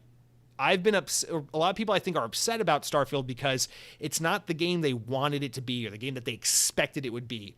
But when you forget about that for a second and you experience what they actually built out, what they want you to experience with this game, it's like, this is something very different and it's very good. This is very much and I think this is true of all Bethesda games, but in particular this one, where it's a journey, not the destination kind of game. And the way you interact with and experience the journey you go on, experiencing this world they built for you, and when you experience it the way they're trying to get you to experience it, I think it's something absolutely just top notch. Honestly, in terms of its campaign, its main quest line, its story, I don't think I've enjoyed a game or been moved by a game or just really been compelled by a game to this extent and in this way since Red Dead Redemption 2. Like, honest to God, it's been 5 years. Red Dead Redemption 2 is the last game that resonated with me on a narrative level the way this game has. Now, I think Red Dead Redemption on the whole is probably still a better game, but we don't need to go comparing apples and oranges, Starfield versus Red Dead Redemption. It doesn't need to happen. But I genuinely think that this is, or for me at least, this is the first game since Red Dead Redemption 2 to go, okay, bar risen. But I'm a big fan of first-person shooting and good storytelling, and this game does a really good job at both of those things. It's got really competent first-person shooting, which is a crazy thing to think of considering it's made by the guys that make Fallout, and it's got a really amazing storytelling and world building and characters and just interactions and all of it's so good. And so when I experienced that, the level and the quality that I did with these 22 hours in Starfield, I just can't help but be like, this game's got problems. It's not a 10 out of 10. And I can understand the 87 or so on Metacritic, which is, shout out to me, I got this right. I said the game was going to get an 86 on Metacritic. I think its score right now is at an 87, so I was pretty close to, I was like on the money basically. So shout out there, a little pat on the back. But yeah, maybe the game is an 87. It doesn't fucking matter. I know people want to boil everything down to like the nothingness, like the numbers, and that have nothing. People love to strip nuance from conversations and just have these mind-numbingly stupid like battles of like, I promise you, Spider-Man 2 is probably going to be like a 90 to a 92 on Metacritic. I'm just telling you right now. It's probably going to be like a 90. My guess is like 92, 93 on Metacritic. Great. But you know what the difference is going to be? Is Spider-Man's going to be a fantastic game. I can't wait till the day I finally play it, waiting for it to come to PC. It's going to be a great game. I cannot wait. I love Miles Morales, love Spider-Man 2018. That's great. Spider-Man 2 on PS5 is going to be a sequel to Spider-Man 2018. It is going to be the same game, but expanded outward. New ideas, new locations, new missions, new story. It's going to be really good. I'm sure it's going to be an incredible 20-hour game. I can't wait to play it. But at the end of the day, it's going to be a sequel to Spider-Man 2018. Starfield gave me an experience I've never had in the game. And maybe if you're a longtime Bethesda game fan, you're saying, Jesse, that's just because you're kind of new to Bethesda. Like, this really isn't their best work. I don't know. Maybe you feel that way. But I've played enough Skyrim to say I've enjoyed Skyrim thoroughly, and I've seen enough of the game to say I know what its storytelling is like, and I've played enough of Fallout 4 to say I've seen what that game's storytelling is like. I have never played a Bethesda game, or really any game, that made me think and feel the way Starfield did. It's very unique. And for that alone, you can complain about it runs at 30 frames per second. You can complain that the character models in this giant open world game don't look as good as the character models in this linear God of War game, or whatever the fuck we want to bitch and moan about and throw our shit at the wall like little monkeys about. I don't care. Because the quality of the experience I had playing this game for 22 hours through this campaign, this main quest line, was phenomenal. And I haven't experienced a game that has moved me and made me think and feel the way this game did since Red Dead Redemption 2, 5 years ago. And I think that's worth something. And it's not because I'm an Xbox podcaster and an Xbox fan, and this is an Xbox first-party game, and I'm personally invested in my console war, and I need my green team to beat the blue team. It has nothing to do with that. It just simply has to do with I had an amazing time playing Starfield, and I have a deeper appreciation for Bethesda. I have a deeper appreciation for what video game storytelling can be because I experienced this game. I always very much appreciate high-quality storytelling in games. I don't think every game needs to be like that, but this game made me think a lot because I was thinking about how, like, it unfortunately it's kind of shitty. It's hard to keep Starfield's conversation removed from the fact that this is going to be held against Xbox as like their best effort for the longest time, and the comparison will always be there. Well, God of War Ragnarok did this, and Spider-Man 2 did this, and Horizon whatever the new Horizon game's called, freaking Forbidden West did this. And I know it's going to be compared, even though it's always going to be apples to oranges because these games are nothing alike. But if we're going to do that, I gotta say, I appreciate that Sony has, in a lot of their first-party games, these next-level, untouchable, god-tier, cinematic movie-like cinematics, character animation, art styles, graphics that just make the game feel like you are playing a movie. It's unique. It's something that Sony's teams do really well, and I think they're probably the best of the best at just creating a game that feels like you are playing a movie. And that's great, and there's a lot of merit to that. Starfield is nothing like that. When you play Starfield, it does not move and pan and look like you are playing a movie, because sometimes you're playing Starfield and a massive cinematic is happening. Not even a cinematic, because there's no cinematics. It's all in-game. And a massive in-game moment is happening, something really important. And in the background, you'll just hear your companion just say, "When you have a second, I need to tell you something." It's like some guy will be like, "I'm going to reveal what exists at the center of the," and I'm making this up because I'm not spoiling the game. "I'm going to reveal what exists at the center of the universe." You're talking to a bad guy, and he's like, you humans want to know where we come from and why we are here. Let me reveal to you. And then, like, your companion will just be like, "Jesse, when you are done, I need to talk to you about something." And then you talk to your guy, and he's like, "I meant to give this to you." And it's like, Barrett handed you 3,000 credits, and you're like, great, awesome. Now's not the time for that. Like, it's not cinematic like a game like God of War or The Last of Us. It's not this game that I think every film person that scoffs at video games and thinks that video games are for kids will be like, oh, I was wrong about video games. You need to play this. No. But it is engrossing and engaging and from a storytelling perspective in a way that no movie could be. And I think that's the strength of games like this. The more and more I think about it, because I know there's so much like energy from like the Xbox community to be like, when are we gonna get our third person narrative driven game that is like The Last of Us? That's like, it's like a movie but a video game, and then HBO can make a respectable series about it, and then maybe the movie buffs will appreciate and acknowledge us. Like, those games are great, and I welcome a game like that on Xbox. Sure, I'll take one, because I like God of War 2018. I like The Last of Us. Don't get me wrong. And I always say that Quantum Break, one of my favorite Xbox One games, is basically one of those, and people don't appreciate it for what it is, but it's basically, in my opinion, like a better version of those kinds of games anyway. Fine, that's all fair and honest. But a game like Starfield is capable of engrossing you in a world and telling a story and engaging you in a world in a way that a game like Quantum Break, a game like The Last of Us could never, because the player agency and the way these characters are written and the way your choices impact things and the way you can react to things, it's entirely up to you. I literally died. Towards the end of the game, there was a very big battle that I kept dying at. I played the game on normal difficulty, and there was a battle that I kept dying at, and it blew my fucking mind after I kept reloading my save to try and beat this battle, that after like the third or fourth try, I could just fucking weasel my way out of this critical point in the story. And the outcome took a totally different turn, because I said, let me stop trying to fight these guys that I keep dying at, and let me try to steer the conversation somewhere else. And the guys had a completely different reaction because I decided to talk to them instead of fight them. And I know that happens in Skyrim, and I know that happens in Fallout. But the quality of the storytelling and the quality of the writing and the quality of the character development in this game, paired with that kind of player agency and how it can impact the game, was one of those moments for me where I'm like, yeah, I think that's worth more in a way, right? Than like a super cinematic, it's like a movie, but you're playing it like a video game kind of experience. Because while there's a place for all of them, and I appreciate and welcome all the kinds of games like that, I'm like, this is really taking advantage of what a video game can be. We can try to make games look as movie-like and as professionally done and as clean and crisp and realistic as possible, and that's really impressive to do on its own. Or we can try to make a game do things that movies can't do.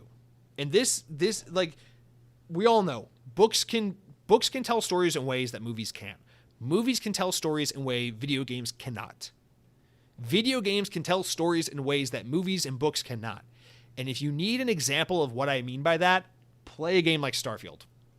And that is why I'm not impressed with this game, or I'm not pleased with it. I think it's a pretty good game. That is why I'm enamored with Starfield. And also, like, 13-year-old me that sat there watching E3 2008, wishing to God I could play Fallout 3 and appreciate it, and ultimately ended up not getting into the game, finally feels vindicated that finally I found one of these games that it's not like Skyrim where I'm like, that's a pretty good game, I was sleeping on a good game. Or not a game like Fallout 3 where I'm like, I want to like this game, but I'm not getting into it. It's just not clicking for me. Finally, I found one of these games that really works for me. Like, I'm a Starfield believer. I played 22 hours and beat the main quest line, and you know what I'm going to do when I'm done recording this podcast this weekend for fun? I'm going to play a lot more Starfield.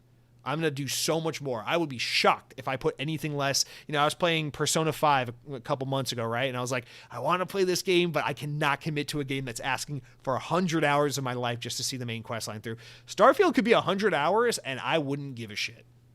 And I would be shocked if I don't put at least 100 hours into this game when all is said and done.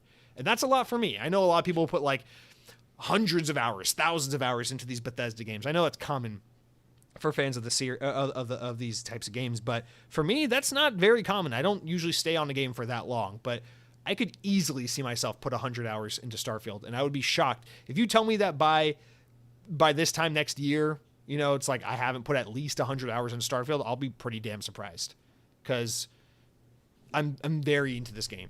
I'm really excited to see how I can engage with the game and play with the game outside of the main narrative now that I'm done with that. So, dude, just shout out to this game. The progressions is addicting. It's really cool. You rank up like you do in other Bethesda games. You level up, you get skill points, you can distribute them. But when you unlock a new skill, there's like challenges you have to do with those skills in order to like lock them into place. So it makes the leveling system take a little longer to get these different skills. So you're not like OP by the midpoint in the game. By the end of the game, I was like only level 15, and I still had many skills I was still interested in unlocking. So I still have a lot of things I'm going to play around with there. The combat, let's get into that a little bit. So the game, let's talk about combat and performance together, because I think that matters. So yes, the game runs at 30 FPS. I played it almost exclusively on my Series X. I downloaded it on my Series S with the intention of playing it there a little bit as well, just to test. And my Series S just kept saying like, oh, the save file hasn't synced. Are you sure you want to play? It'll probably delete some of your progress. I was like, I'll fuck with that later. I don't want to risk it. So I haven't played on my Series S yet, although what I hear is that it runs pretty much just as good on Series S as it does Series X. So I played everything on Series X, and I gotta say, 30 FPS, not a problem for this game. These Bethesda games, they are a little slower and less like twitchy than a game like freaking Call of Duty. So there's a little bit more of like a pass, I guess, for like it running at 30 instead of 60. But I do gotta say, I fell victim to the fake outrage online with this one, where I was like, this game's got to be 60 FPS. You cannot put this on Series X and be anything less than 60 FPS. And the fact of the matter is, this game is so big, it's so ambitious, that I think when you play it, you very quickly realize, you're like, I see why this game is 30 FPS and not 60, and I understand. And it's not a hindrance. It stays at a solid 30 FPS, and Bethesda Game Studios worked with id Software on like some like motion smoothing technology to make the 30 FPS appear a little bit smoother when you're like shifting the camera around and stuff. So it's like a very, for what it's worth, it's a very smooth 30 FPS. So for me, it really wasn't a problem. Definitely, I did experience very rare instances of some frame rate dip, and it's usually at weird moments. It's not like when combat's intense and there's like 10 enemies on screen. It was always like when like the level up toast is popping up on the screen, or like when like some object is animating during a quest or something like that. It's never like damn, I'm in the middle of a firefight and my frame rate is dropping and chugging. Like that never happened. And like I definitely saw like a few little instances of screen tearing, so it's not like the performance is beautiful. And then just to talk about like aesthetically, like the game's a mixed bag aesthetically. There are some environments you'll walk into and you're like, this is jaw-droppingly beautiful.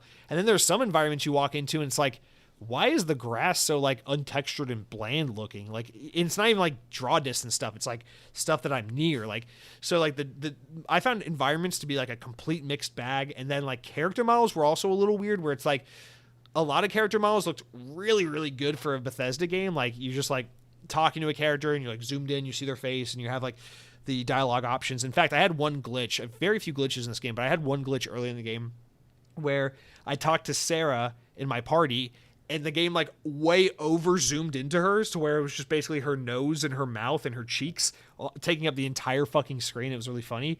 But during that glitch, I was like, oh my God. I was like, the amount of detail in these character models, it's wasted, because like you don't even notice when it's not this close zoomed in, but you can see like the little like peach fuzz on her face and like the dimples and like the detail like on a real human face. It looks so good. And then some characters who are less important to the game, they look pretty good, not amazing or anything. So I feel like aesthetically, the performance, the presentation, the game is definitely good enough. And when you play a game that's this ambitious on your Xbox Series console, you'll go, okay, that's why it's not 60 FPS. Yeah, other games that are more linear and narrative driven can run at a higher frame rate, but this game is massive and expansive. If there's one gripe I have about performance and things like that, it's not the way the game looks or feels, because those departments, it's great. It's the number of loading screens. This game has a lot of loading, and I never found really any of the loading to be too bad. It's pretty quick loading, but it's a lot of loading screens. Like you can go from one planet to another. It'll be like go to your ship. Okay. Enter in the ship. Pull up the star system menu. Click on a planet. Okay. Jump to that solar system. Load screen. All right. Now pull up your menu again. Select the planet you want to land on. Fast travel to it. Okay. Loading. all right, now click a point of interest or a city or a part of this planet you want to land your ship on. Okay, click that one. All right, land. All right, loading screen. Now you're on the planet. It was like a lot of that stuff. And the menus are super obtuse, just as a side note. Like, you'll be like, I need to pull up my map system. It's like, okay, you press the back button. All right, now here's the inventory. No, you want to go to the map. And then here's the smaller map. Then you back out. Here's the bigger map. Back out again. All right, here's the even bigger map. It's just lots of menus to wait to like go through and things like that. So that stuff, I think it's just the cumbersome menus and the constant loading. I think that stuff is a little bit egregious.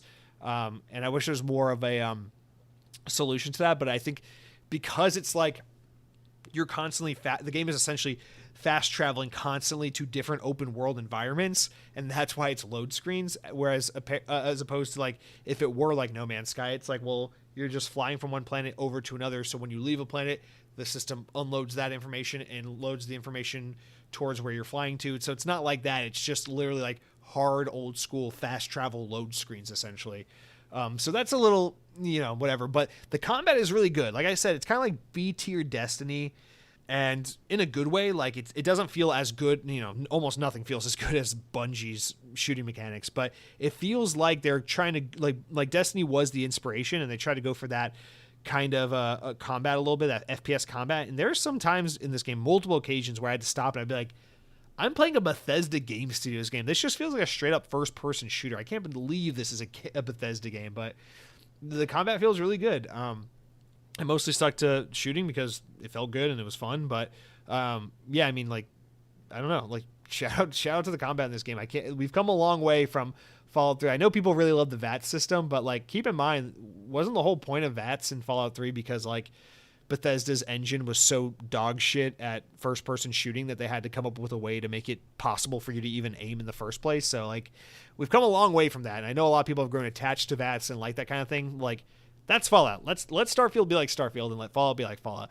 Fallout can have VATS. Starfield can feel like Destiny inspired FPS combat because it's pretty damn good at it. And when you get like some more skills, like you get the sliding skill and you unlock your jetpack skill and all these things, and you're like jetpacking around and popping enemies in the back and pulling out all these different weapons and fucking around with all these different types of ammos and weapons. It feels good. It feels like, it's a little kinetic and energetic. It's not Doom. It's not Halo. It's not Destiny by any stretch of the imagination, but it's better than most like kind of first person shooters that aren't like well established Call of Duty Halo type games. It's pretty damn competent. So we're really, really satisfied with the gunplay in this game. All right, let's go into the comments a little bit and have this kind of round us, loop us into some more talking points before we wrap up here, as we are getting into the 2.5 hour mark. So Cronky wrote in, he says, Starfield is amazing. Absolutely a 10 out of 10, and it's definitely worth the wait. The only question is this what the Xbox needed to be? The new face of the brand, I'm not sure if it's the right genre for that role, but the game is certainly better than any other first-party title made in a long time by anyone. So that's high praise. Cronky really loves the game, and to that, Sam Frito actually responded and said, I wouldn't worry too much about is this what Xbox needs? Because in the grand scheme, this game will be played for decades to come, generations after generation. And holy shit, did one of my crew just walk out of the bathroom stall and leave a payday? Yo, thank you, Bethesda. So, yeah, so I'm a little bit on with both of you on this. I think in the short term, Xbox does need this to be a big hit because I think optically Xbox is in a sore place right now. And at least until hopefully like Avowed and Fable and these other and Indiana Jones and these other games start to come and hopefully hit one after another, at least until we get to that point, there's a huge dry spell as far as these big AAA tentpole exclusive games. And Halo didn't deliver the way it needed to. And so all eyes are on Starfield. So I think in the short term, there is a need for Starfield to be this game. And I get what you're saying, and I think at one point I would have agreed with you that, like, yeah, as a big open world Western RPG, the kind of game that to be that new face of the brand, or that game to kind of like make everyone stop what they're doing and buy an Xbox. And the thing is, maybe in the Xbox 360 days, I would have said, yeah, you need it to be like an action-packed first-person shooter or something kind of more linear. But like I said early in the show, like, we've come a long way since 2011, and games like Skyrim actually play a huge role in changing this kind of narrative. But I mean, you look at a game like Elden Ring that sold so many millions of copies, despite the fact that it is a gruelingly difficult game. A game that the majority of regular video game players would not be able to play because it's just so challenging and grueling. But people bought that game by like, I think it's sold like over 20 million copies at this point. Like, we're in a different place with gaming where people have an appetite for obtuse, difficult, bear with me, massive open world style games. And Starfield is a lot more, in my opinion, a lot more general audiences friendly and approachable than a game like Elden Ring. You think about like the combat. I'm talking about how the combat feels a lot like a good first person shooter, and how, it's easy to just pick up, play, explore. The menus in the inventory and all that is very clunky and cumbersome, no doubt about it. But once you get over that kind of stuff, the game itself is very casual. Just pick up and have an adventure. Starfield's the kind of game, and again, if you've played Bethesda games, you know this, but it's the kind of game you could just pick up on a Saturday afternoon, play for 3 hours, and just have your own little self-contained adventure and be like, today in Starfield, I went out to this planet, I explored, I found this tunnel, I went to this, found this guy, this combat thing happened, and I found this loot, I took it back to this guy bought it off me, and then I fought that guy, killed him, took the thing he bought off me back after I got his money. And like, you just have your own little weird space adventure. And I think gamers today, players of video games, are a lot more open and susceptible and receptive to this kind of experience more than ever before. So I do think Starfield could be that kind of game. When I look at the sales and the engagement from games like Breath of the Wild and from Elden Ring and from The Witcher 3, I absolutely think Starfield can be that game, because nowadays you look at what's big in gaming, people care more about a game like Skyrim or Elden Ring than they care about a game like Halo 17 or Call of Duty 400, because people are like, oh, another Halo game, or people are like, oh, just another Call of Duty game. So I mean, like, I don't know, back in like the Xbox 360 days, I get it. Like, the face of Xbox had to be some linear, action-packed, M-rated, gory gun game. It had to be Gears of War. It had to be Halo. But we've come a long way since then, and I think Starfield absolutely fits the bill, if you're asking me. Now, as for what Sam says here, I think there's a lot of long view. There's a lot of credibility to what he's saying here, which is that, if this game is good the way that a game like I don't know, you look at think about it like this: Skyrim versus Fallout 4. Fallout 4 it's still played to this day. It's still, decently respected and all that. But Skyrim is the Bethesda game that's like, oh, people still be playing that all the time. They keep re-releasing it. People are always on it. The mod scene is hot. If this game can be closer to Skyrim and less like Fallout 4 in terms of its resonance with the player base, I agree with Sam. This could be one of those games that, like, in 10 years, it's like, we're still oh my God, they're bringing Starfield forward to the Xbox XXX. Oh my God, because those kinds of games, again, it's like an MMO you don't need to subscribe to, or games as a service you don't need to go online to play. It's just a game you can pop in one Saturday afternoon, even though you've already put 100, 200, 300 hours into it, and just go have your little space adventure in your 3 hours of free time one Saturday afternoon, and then turn it off and feel satisfied knowing I went on my little Han Solo adventure today and I had a great time. And that's why I keep Starfield on my Xbox all the time, because it's a reliable game in my kind of like my library of just games that are like always like a nice constant, like the way people just always have a game like Warzone or something like that installed on their Xbox. You could imagine Starfield just being one of those games. It's always there for if I'm bored and I just need some reliable, casual fun to just dip into for a day. So I don't know.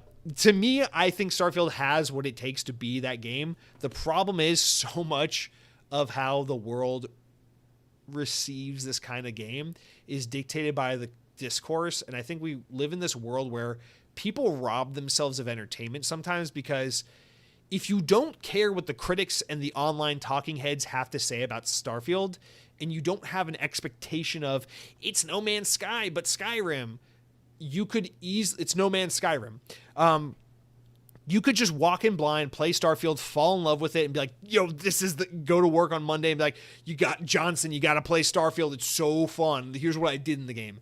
But we live in a world where people don't have just their own take or just their own opinion, because the guy that bought Starfield, he might have had a wonderful time. He might have played 20 hours over one weekend on Starfield and had a really good time.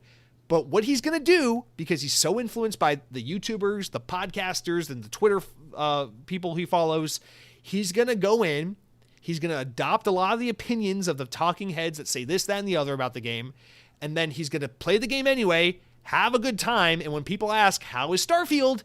Even though he got lost in the game for 20 hours, had a good time, and really thought, wow, this is fun moment to moment, he's still going to say to his coworker, oh, Starfield, it takes 20 hours for it to really, like, set in and be good, and, the space travel is just so disappointing. It's just loading screens, and there's no real exploration, and the 30 FPS is a real downer on Xbox. It's kind of sad that they can't even get the game to 60 FPS when games like God of War Ragnarok run at 60 FPS, and those games are totally one-to-one, so that makes sense that I'm saying that. And that's the problem, is people rob themselves of joy, and they rob others of potentially enjoying something, because there's a weird insecurity people have when it comes to, like, just formulate your own thoughts and opinions for yourself. People say this game is slow and it starts out slow and takes 10 hours for it to get interesting.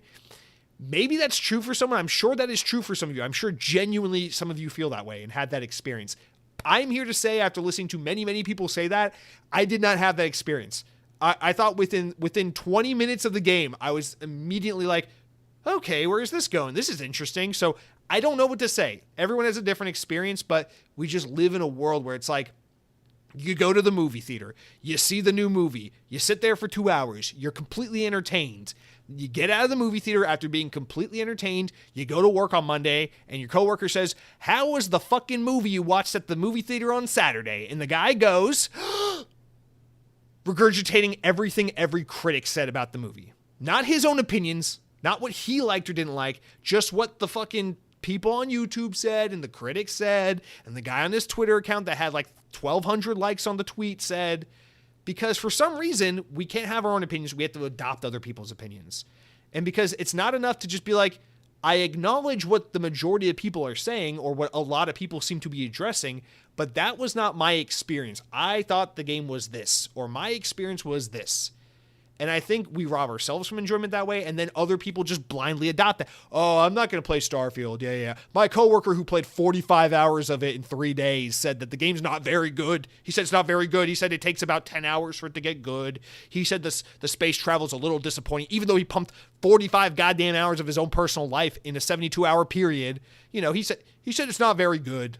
And like that's the unfortunate, sad reality of the world we live in, where it's like, why was a movie like Star Wars The Empire Strikes Back so fucking amazing in 1980? Why was it the best movie ever made? And why are we all in our fucking 40s and 50s now still just droning on and on about why Star Wars, the return of the Empire Strikes Back, why was it the best movie after all these years? Yes, the generic response is, well, because we'd never seen anything like that in the year 1980. Sure. And I buy that to an extent. You want to know what the other reason is? It's because the fucking internet didn't exist in 1980. That's why. It's because people had to go to the movie theater with the friend down the road, or the friend at school or work, or their brother or whatever. Go to the movie theater, watch the damn Star Wars movie, and 9 times out of 10, the person was entertained because it was an entertaining movie. And they said, gee whiz, that was a fun movie. And no kid was reading the newspaper to see what the critics were saying in the paper. They didn't give a shit. But now we have a world where you can be like 11 years old and you're like, what did Metacritic say about Starfield before I talked to my friends in middle school about the game?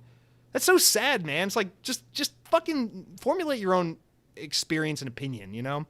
So I think that's going to be a huge sticking point. That's why, unfortunately, it's like the online discourse, it matters, but it doesn't matter. It doesn't matter because I played Starfield, came to my own conclusions, and thought the game's really damn good. It's got some shortcomings. It's rough around the edges. I watched Mr. Matty Plays talk about the goddamn game for 3 hours. Really liked the guy, really respect the guy, really enjoyed his coverage of the game. Disagreed with him on so much of what he didn't like about the game not because he has bad opinions, but because my experience was different from his experience. And I recognize that I seem to have liked the early hours of the game a lot more than he did.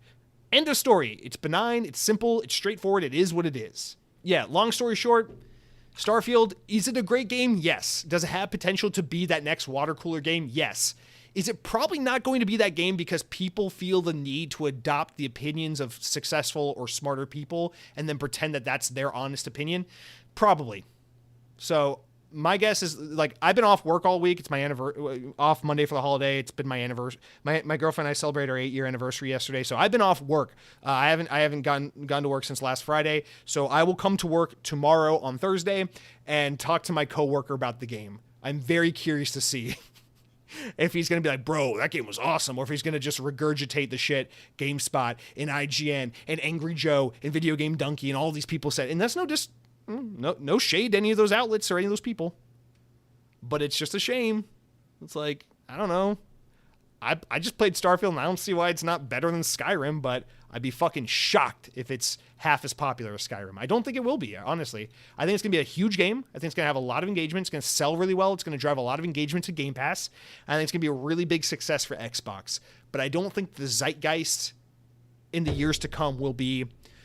I mean, Skyrim was just an amazing game in 2011, and then Bethesda comes back in 2023 with Starfield, and they do it again. I don't think that's going to be the narrative. I hope I'm wrong. I hope that is the narrative, because from my experience, this game deserves that narrative.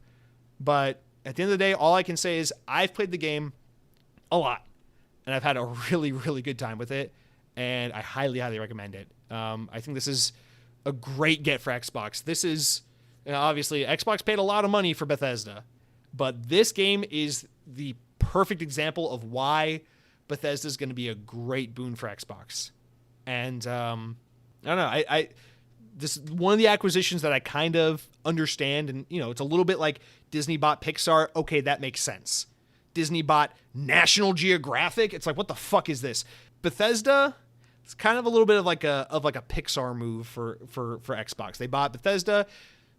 Bethesda and Windows and Microsoft go way back to the PC days, and then when Bethesda came to console, it was always with OG Xbox and Xbox 360, and there's always been that kind of parallel and synergy and relationship between Xbox and Bethesda. I think it's kind of a good fit, and Starfield is just such a really excellent get for Xbox as a first-party game, as Bethesda's first like serious, legitimate, big outing as like, hey, we're Team Xbox now. This, for my money, for my time, from my perspective, what a fucking get.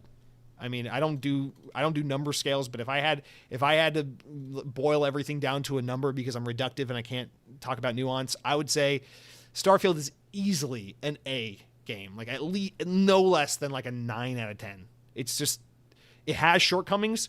One's worth mentioning. Let's see what else I wrote. Maybe there's other things I said in here. Yeah, I wrote game narrative is literally all about journey, not the destination, despite the traveling mechanic being quite literally the opposite. Menus in the system are clunky, obtuse, and challenging to overcome, causing a barrier to entry, I suspect, for new players. I suspect full space travel a la No Man's Sky would be so boring and just pad out the experience. But then again, Starlink Battle for Atlas was so much fun, so I wonder if perhaps that could have been great if they had decided to go that way. So I wrote all kinds of things. Performance, really serviceable. 30 FPS, not a problem. Performance, not perfect. Game looks ugly sometimes. So I wrote things here. I have criticisms. Is it the perfect game? No. But does the experience I had greatly dwarf those nitpicks and those gripes and those issues I do have? Yeah.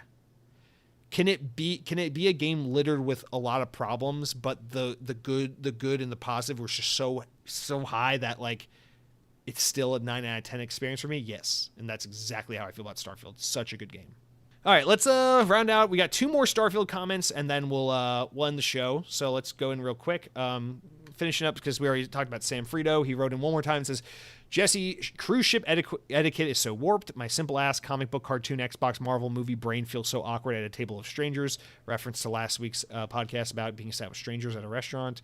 I know I don't have Tourette's, but I feel an insane urge to F-bomb how good food tastes or remain serial killer quiet at a formal dining.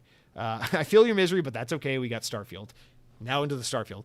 The game has put an insane smile on my face. Photo mode is worth getting lost in itself. Bethesda, please continue to make content for this game for the next 5 years. Skyrim can wait. This shit is epic. Great show. Way of the Loud ain't smoking nothing. He just likes your interpretations of news and your views on the clusterfuck we know and love Xbox on. Well, thank you. I appreciate the kind words and the encouragement, man, for sure.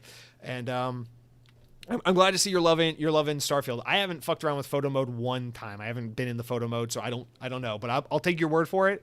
But this is the kind of stuff I love. I know there's just so much to explore in this game, and that's just like a small example of like how you're interacting with the game versus how I'm interacting with the game. I'm not taking any pictures. I don't give a fuck about any of that. Which is again just. I mean, maybe photo mode isn't the best example, just because like every game has photo mode these days, but. Just the fact that we can all find different ways to interact with, engage with, and enjoy this game it's one of those ways that I'm like, that's why gaming tells stories and entertains in a way that movies literally can't. And I think Starfield is just such a great example of games excelling and exemplifying that attitude. So really glad to see mostly a lot of positive experiences, not because I just want you guys to echo my feelings on the game, but because I believe it or not, this podcast was started because I really like Xbox. I play a lot on Xbox. It's like an ecosystem / community where I just feel like this is like my place where I just like to spend my free time, and I feel like I belong and have a lot of history and fondness for. And so when we have these moments of like, yo, Xbox just dropped a brand new exclusive game that's so freaking good, tell all your friends about it. It's just, I can't get Starfield out of my brain.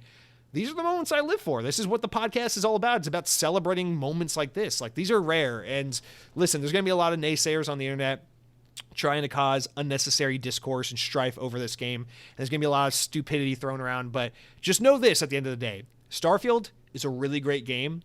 And if you're enjoying this game, if you're an Xbox fan, this is a great moment for you to just really indulge in a wonderful moment of gaming history, a wonderful game. And it just feels really good to have this kind of feeling again. They're rare. They're hard to come by. I felt this way for a little bit when Halo Infinite came out. I felt this way a lot when Gears 5 came out, but I don't feel this way too often these days, and it's really nice to feel this way, and I would like to feel this way more often. I would like for this podcast to be a place where we can have positive, really like fun and exciting conversations about games that are resonating with us and making us happy, and I'm really pleased to say that while I still have a lot more to explore and do, a lot of ways to engage with this game and play this game that I have not yet done. And while there are many gripes I do have with this game, ways in which it could have been better, and I hope it gets better over time, Starfield has been a wonderful experience. I've had just such a really excellent time with it. And I just, as a Game Pass subscriber, as an Xbox fan, I couldn't be more pleased with what games I have to play right now, because Starfield is just, it's just eating up my time and my attention right now, and it's so great. And still a little salty that I won't be able to play Spider-Man this fall, because I'm really looking forward to that game. But we still got fucking Alan Wake 2. We got Sonic Superstars, and I suspect Starfield will keep me busy for well into 2024. So, all right, last comment on Starfield. Headhunting Halo wrote in, says, Starfield is here, and I got early access last night. He wrote this on Thursday or Friday. I played from 7 p.m. until 4 in the morning. And got a 9-hour play in last night. The reviews are wrong about this game. There's so much to do, and exploration feels great. Pull up your scanner and head to the unknown areas. It's great. There's so much depth in the game, and don't give up without at least getting some of that in, still unlocking things. The more you give to this game, the more you get out of this game. Happy Starfield Day to my fellow astronauts. Love you all to infinity and beyond. Amen. My character's name is Buzz Lightyear, so I love that. Yeah, see, like this is a really great example. I have done 0 random planet exploration, scanning, resource mining, all that. None of it. Don't know. Don't care. I will get to it at some point. I'm sure I will try to explore that aspect of the game.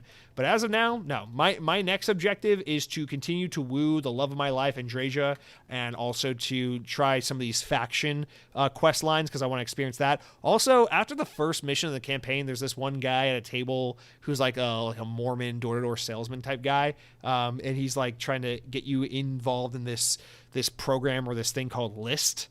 Which is an acronym for something I don't remember. And I don't know why, but that quest line is really calling to me, so I really want to go explore that and become a door-to-door salesman for this guy. So I'm going to do that this weekend for sure. But yeah, man, Starfield, great. I can't wait to talk about it more next week with you guys. I can't wait to hear more from you guys about how you're enjoying it or how you're not enjoying it. I'm sure a lot of you guys probably aren't really feeling it, and I'd welcome your feedback as well.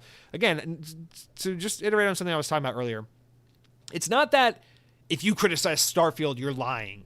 You can have criticisms of your own, and you can share criticisms with other prominent voices who have made mention of things like the space travel being underwhelming in the game, or this or that, whatever it is that the main complaint is, or that the game takes too long to get interesting. That's fine. You're entitled to that opinion, and there's nothing wrong with that. But I don't know. I just want to have like a healthy conversation about these things that comes from like our personal perspectives and experiences, and not just like, well, Twitter collectively seems to feel this way about the game, or like, oh, IGN gave the game a 7. IGN is rigged, or something like that. I do think it's funny that IGN gave the game a 7, just considering the fact that IGN is usually like I saw GameSpot give the game a 7. I was like, that's fair. GameSpot is historically just so they're very harsh with their number, with their scoring.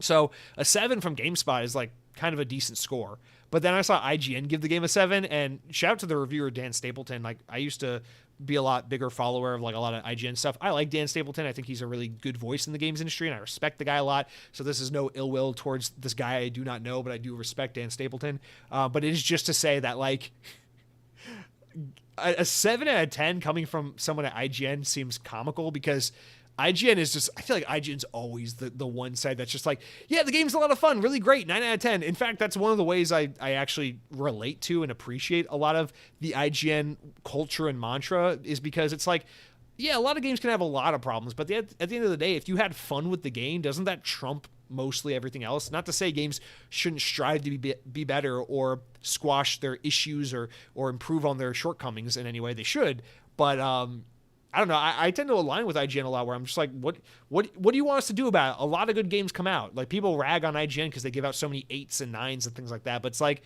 yeah, games are. I mean, gaming is kind of like a mature, like the industry has kind of matured in the sense that like we've worked through a lot of like the rough N64, PS2 era, like cameras don't work on 3D games, or like save points are few and far between. Like, we've worked through like clunky controls and like game breaking issues for a lot of games. Like, we've gotten to a point where the medium is pretty mature, and a lot of these developers know what they're doing, and a lot of the games that are delivered to us these days are pretty good. So it was funny to see IGN give the game a 7 out of 10, but I mean, to each their own. If that's how Dan Stapleton felt about it, I mean, you can't fault him. Okay, so that is it for all of the Starfield coverage. So we are now officially done with the podcast. So I'm going to go ahead, wrap it up, get this thing out to you guys so you can listen to it on Thursday. And like I said, I'm just really excited to hear everyone's feedback now that we've got about 5 days, a week or so with Starfield. The game's officially out for all audiences. So really excited to see kind of how people are responding to it and how everything's going. But, you know, until next week, you guys, I appreciate you as always. Hope you're loving Starfield. Hope you're having a good time playing Xbox. And until next week, be well, take care, eat some delicious food, and empower your space dreams. You're to the stars. Power your dreams, baby. I don't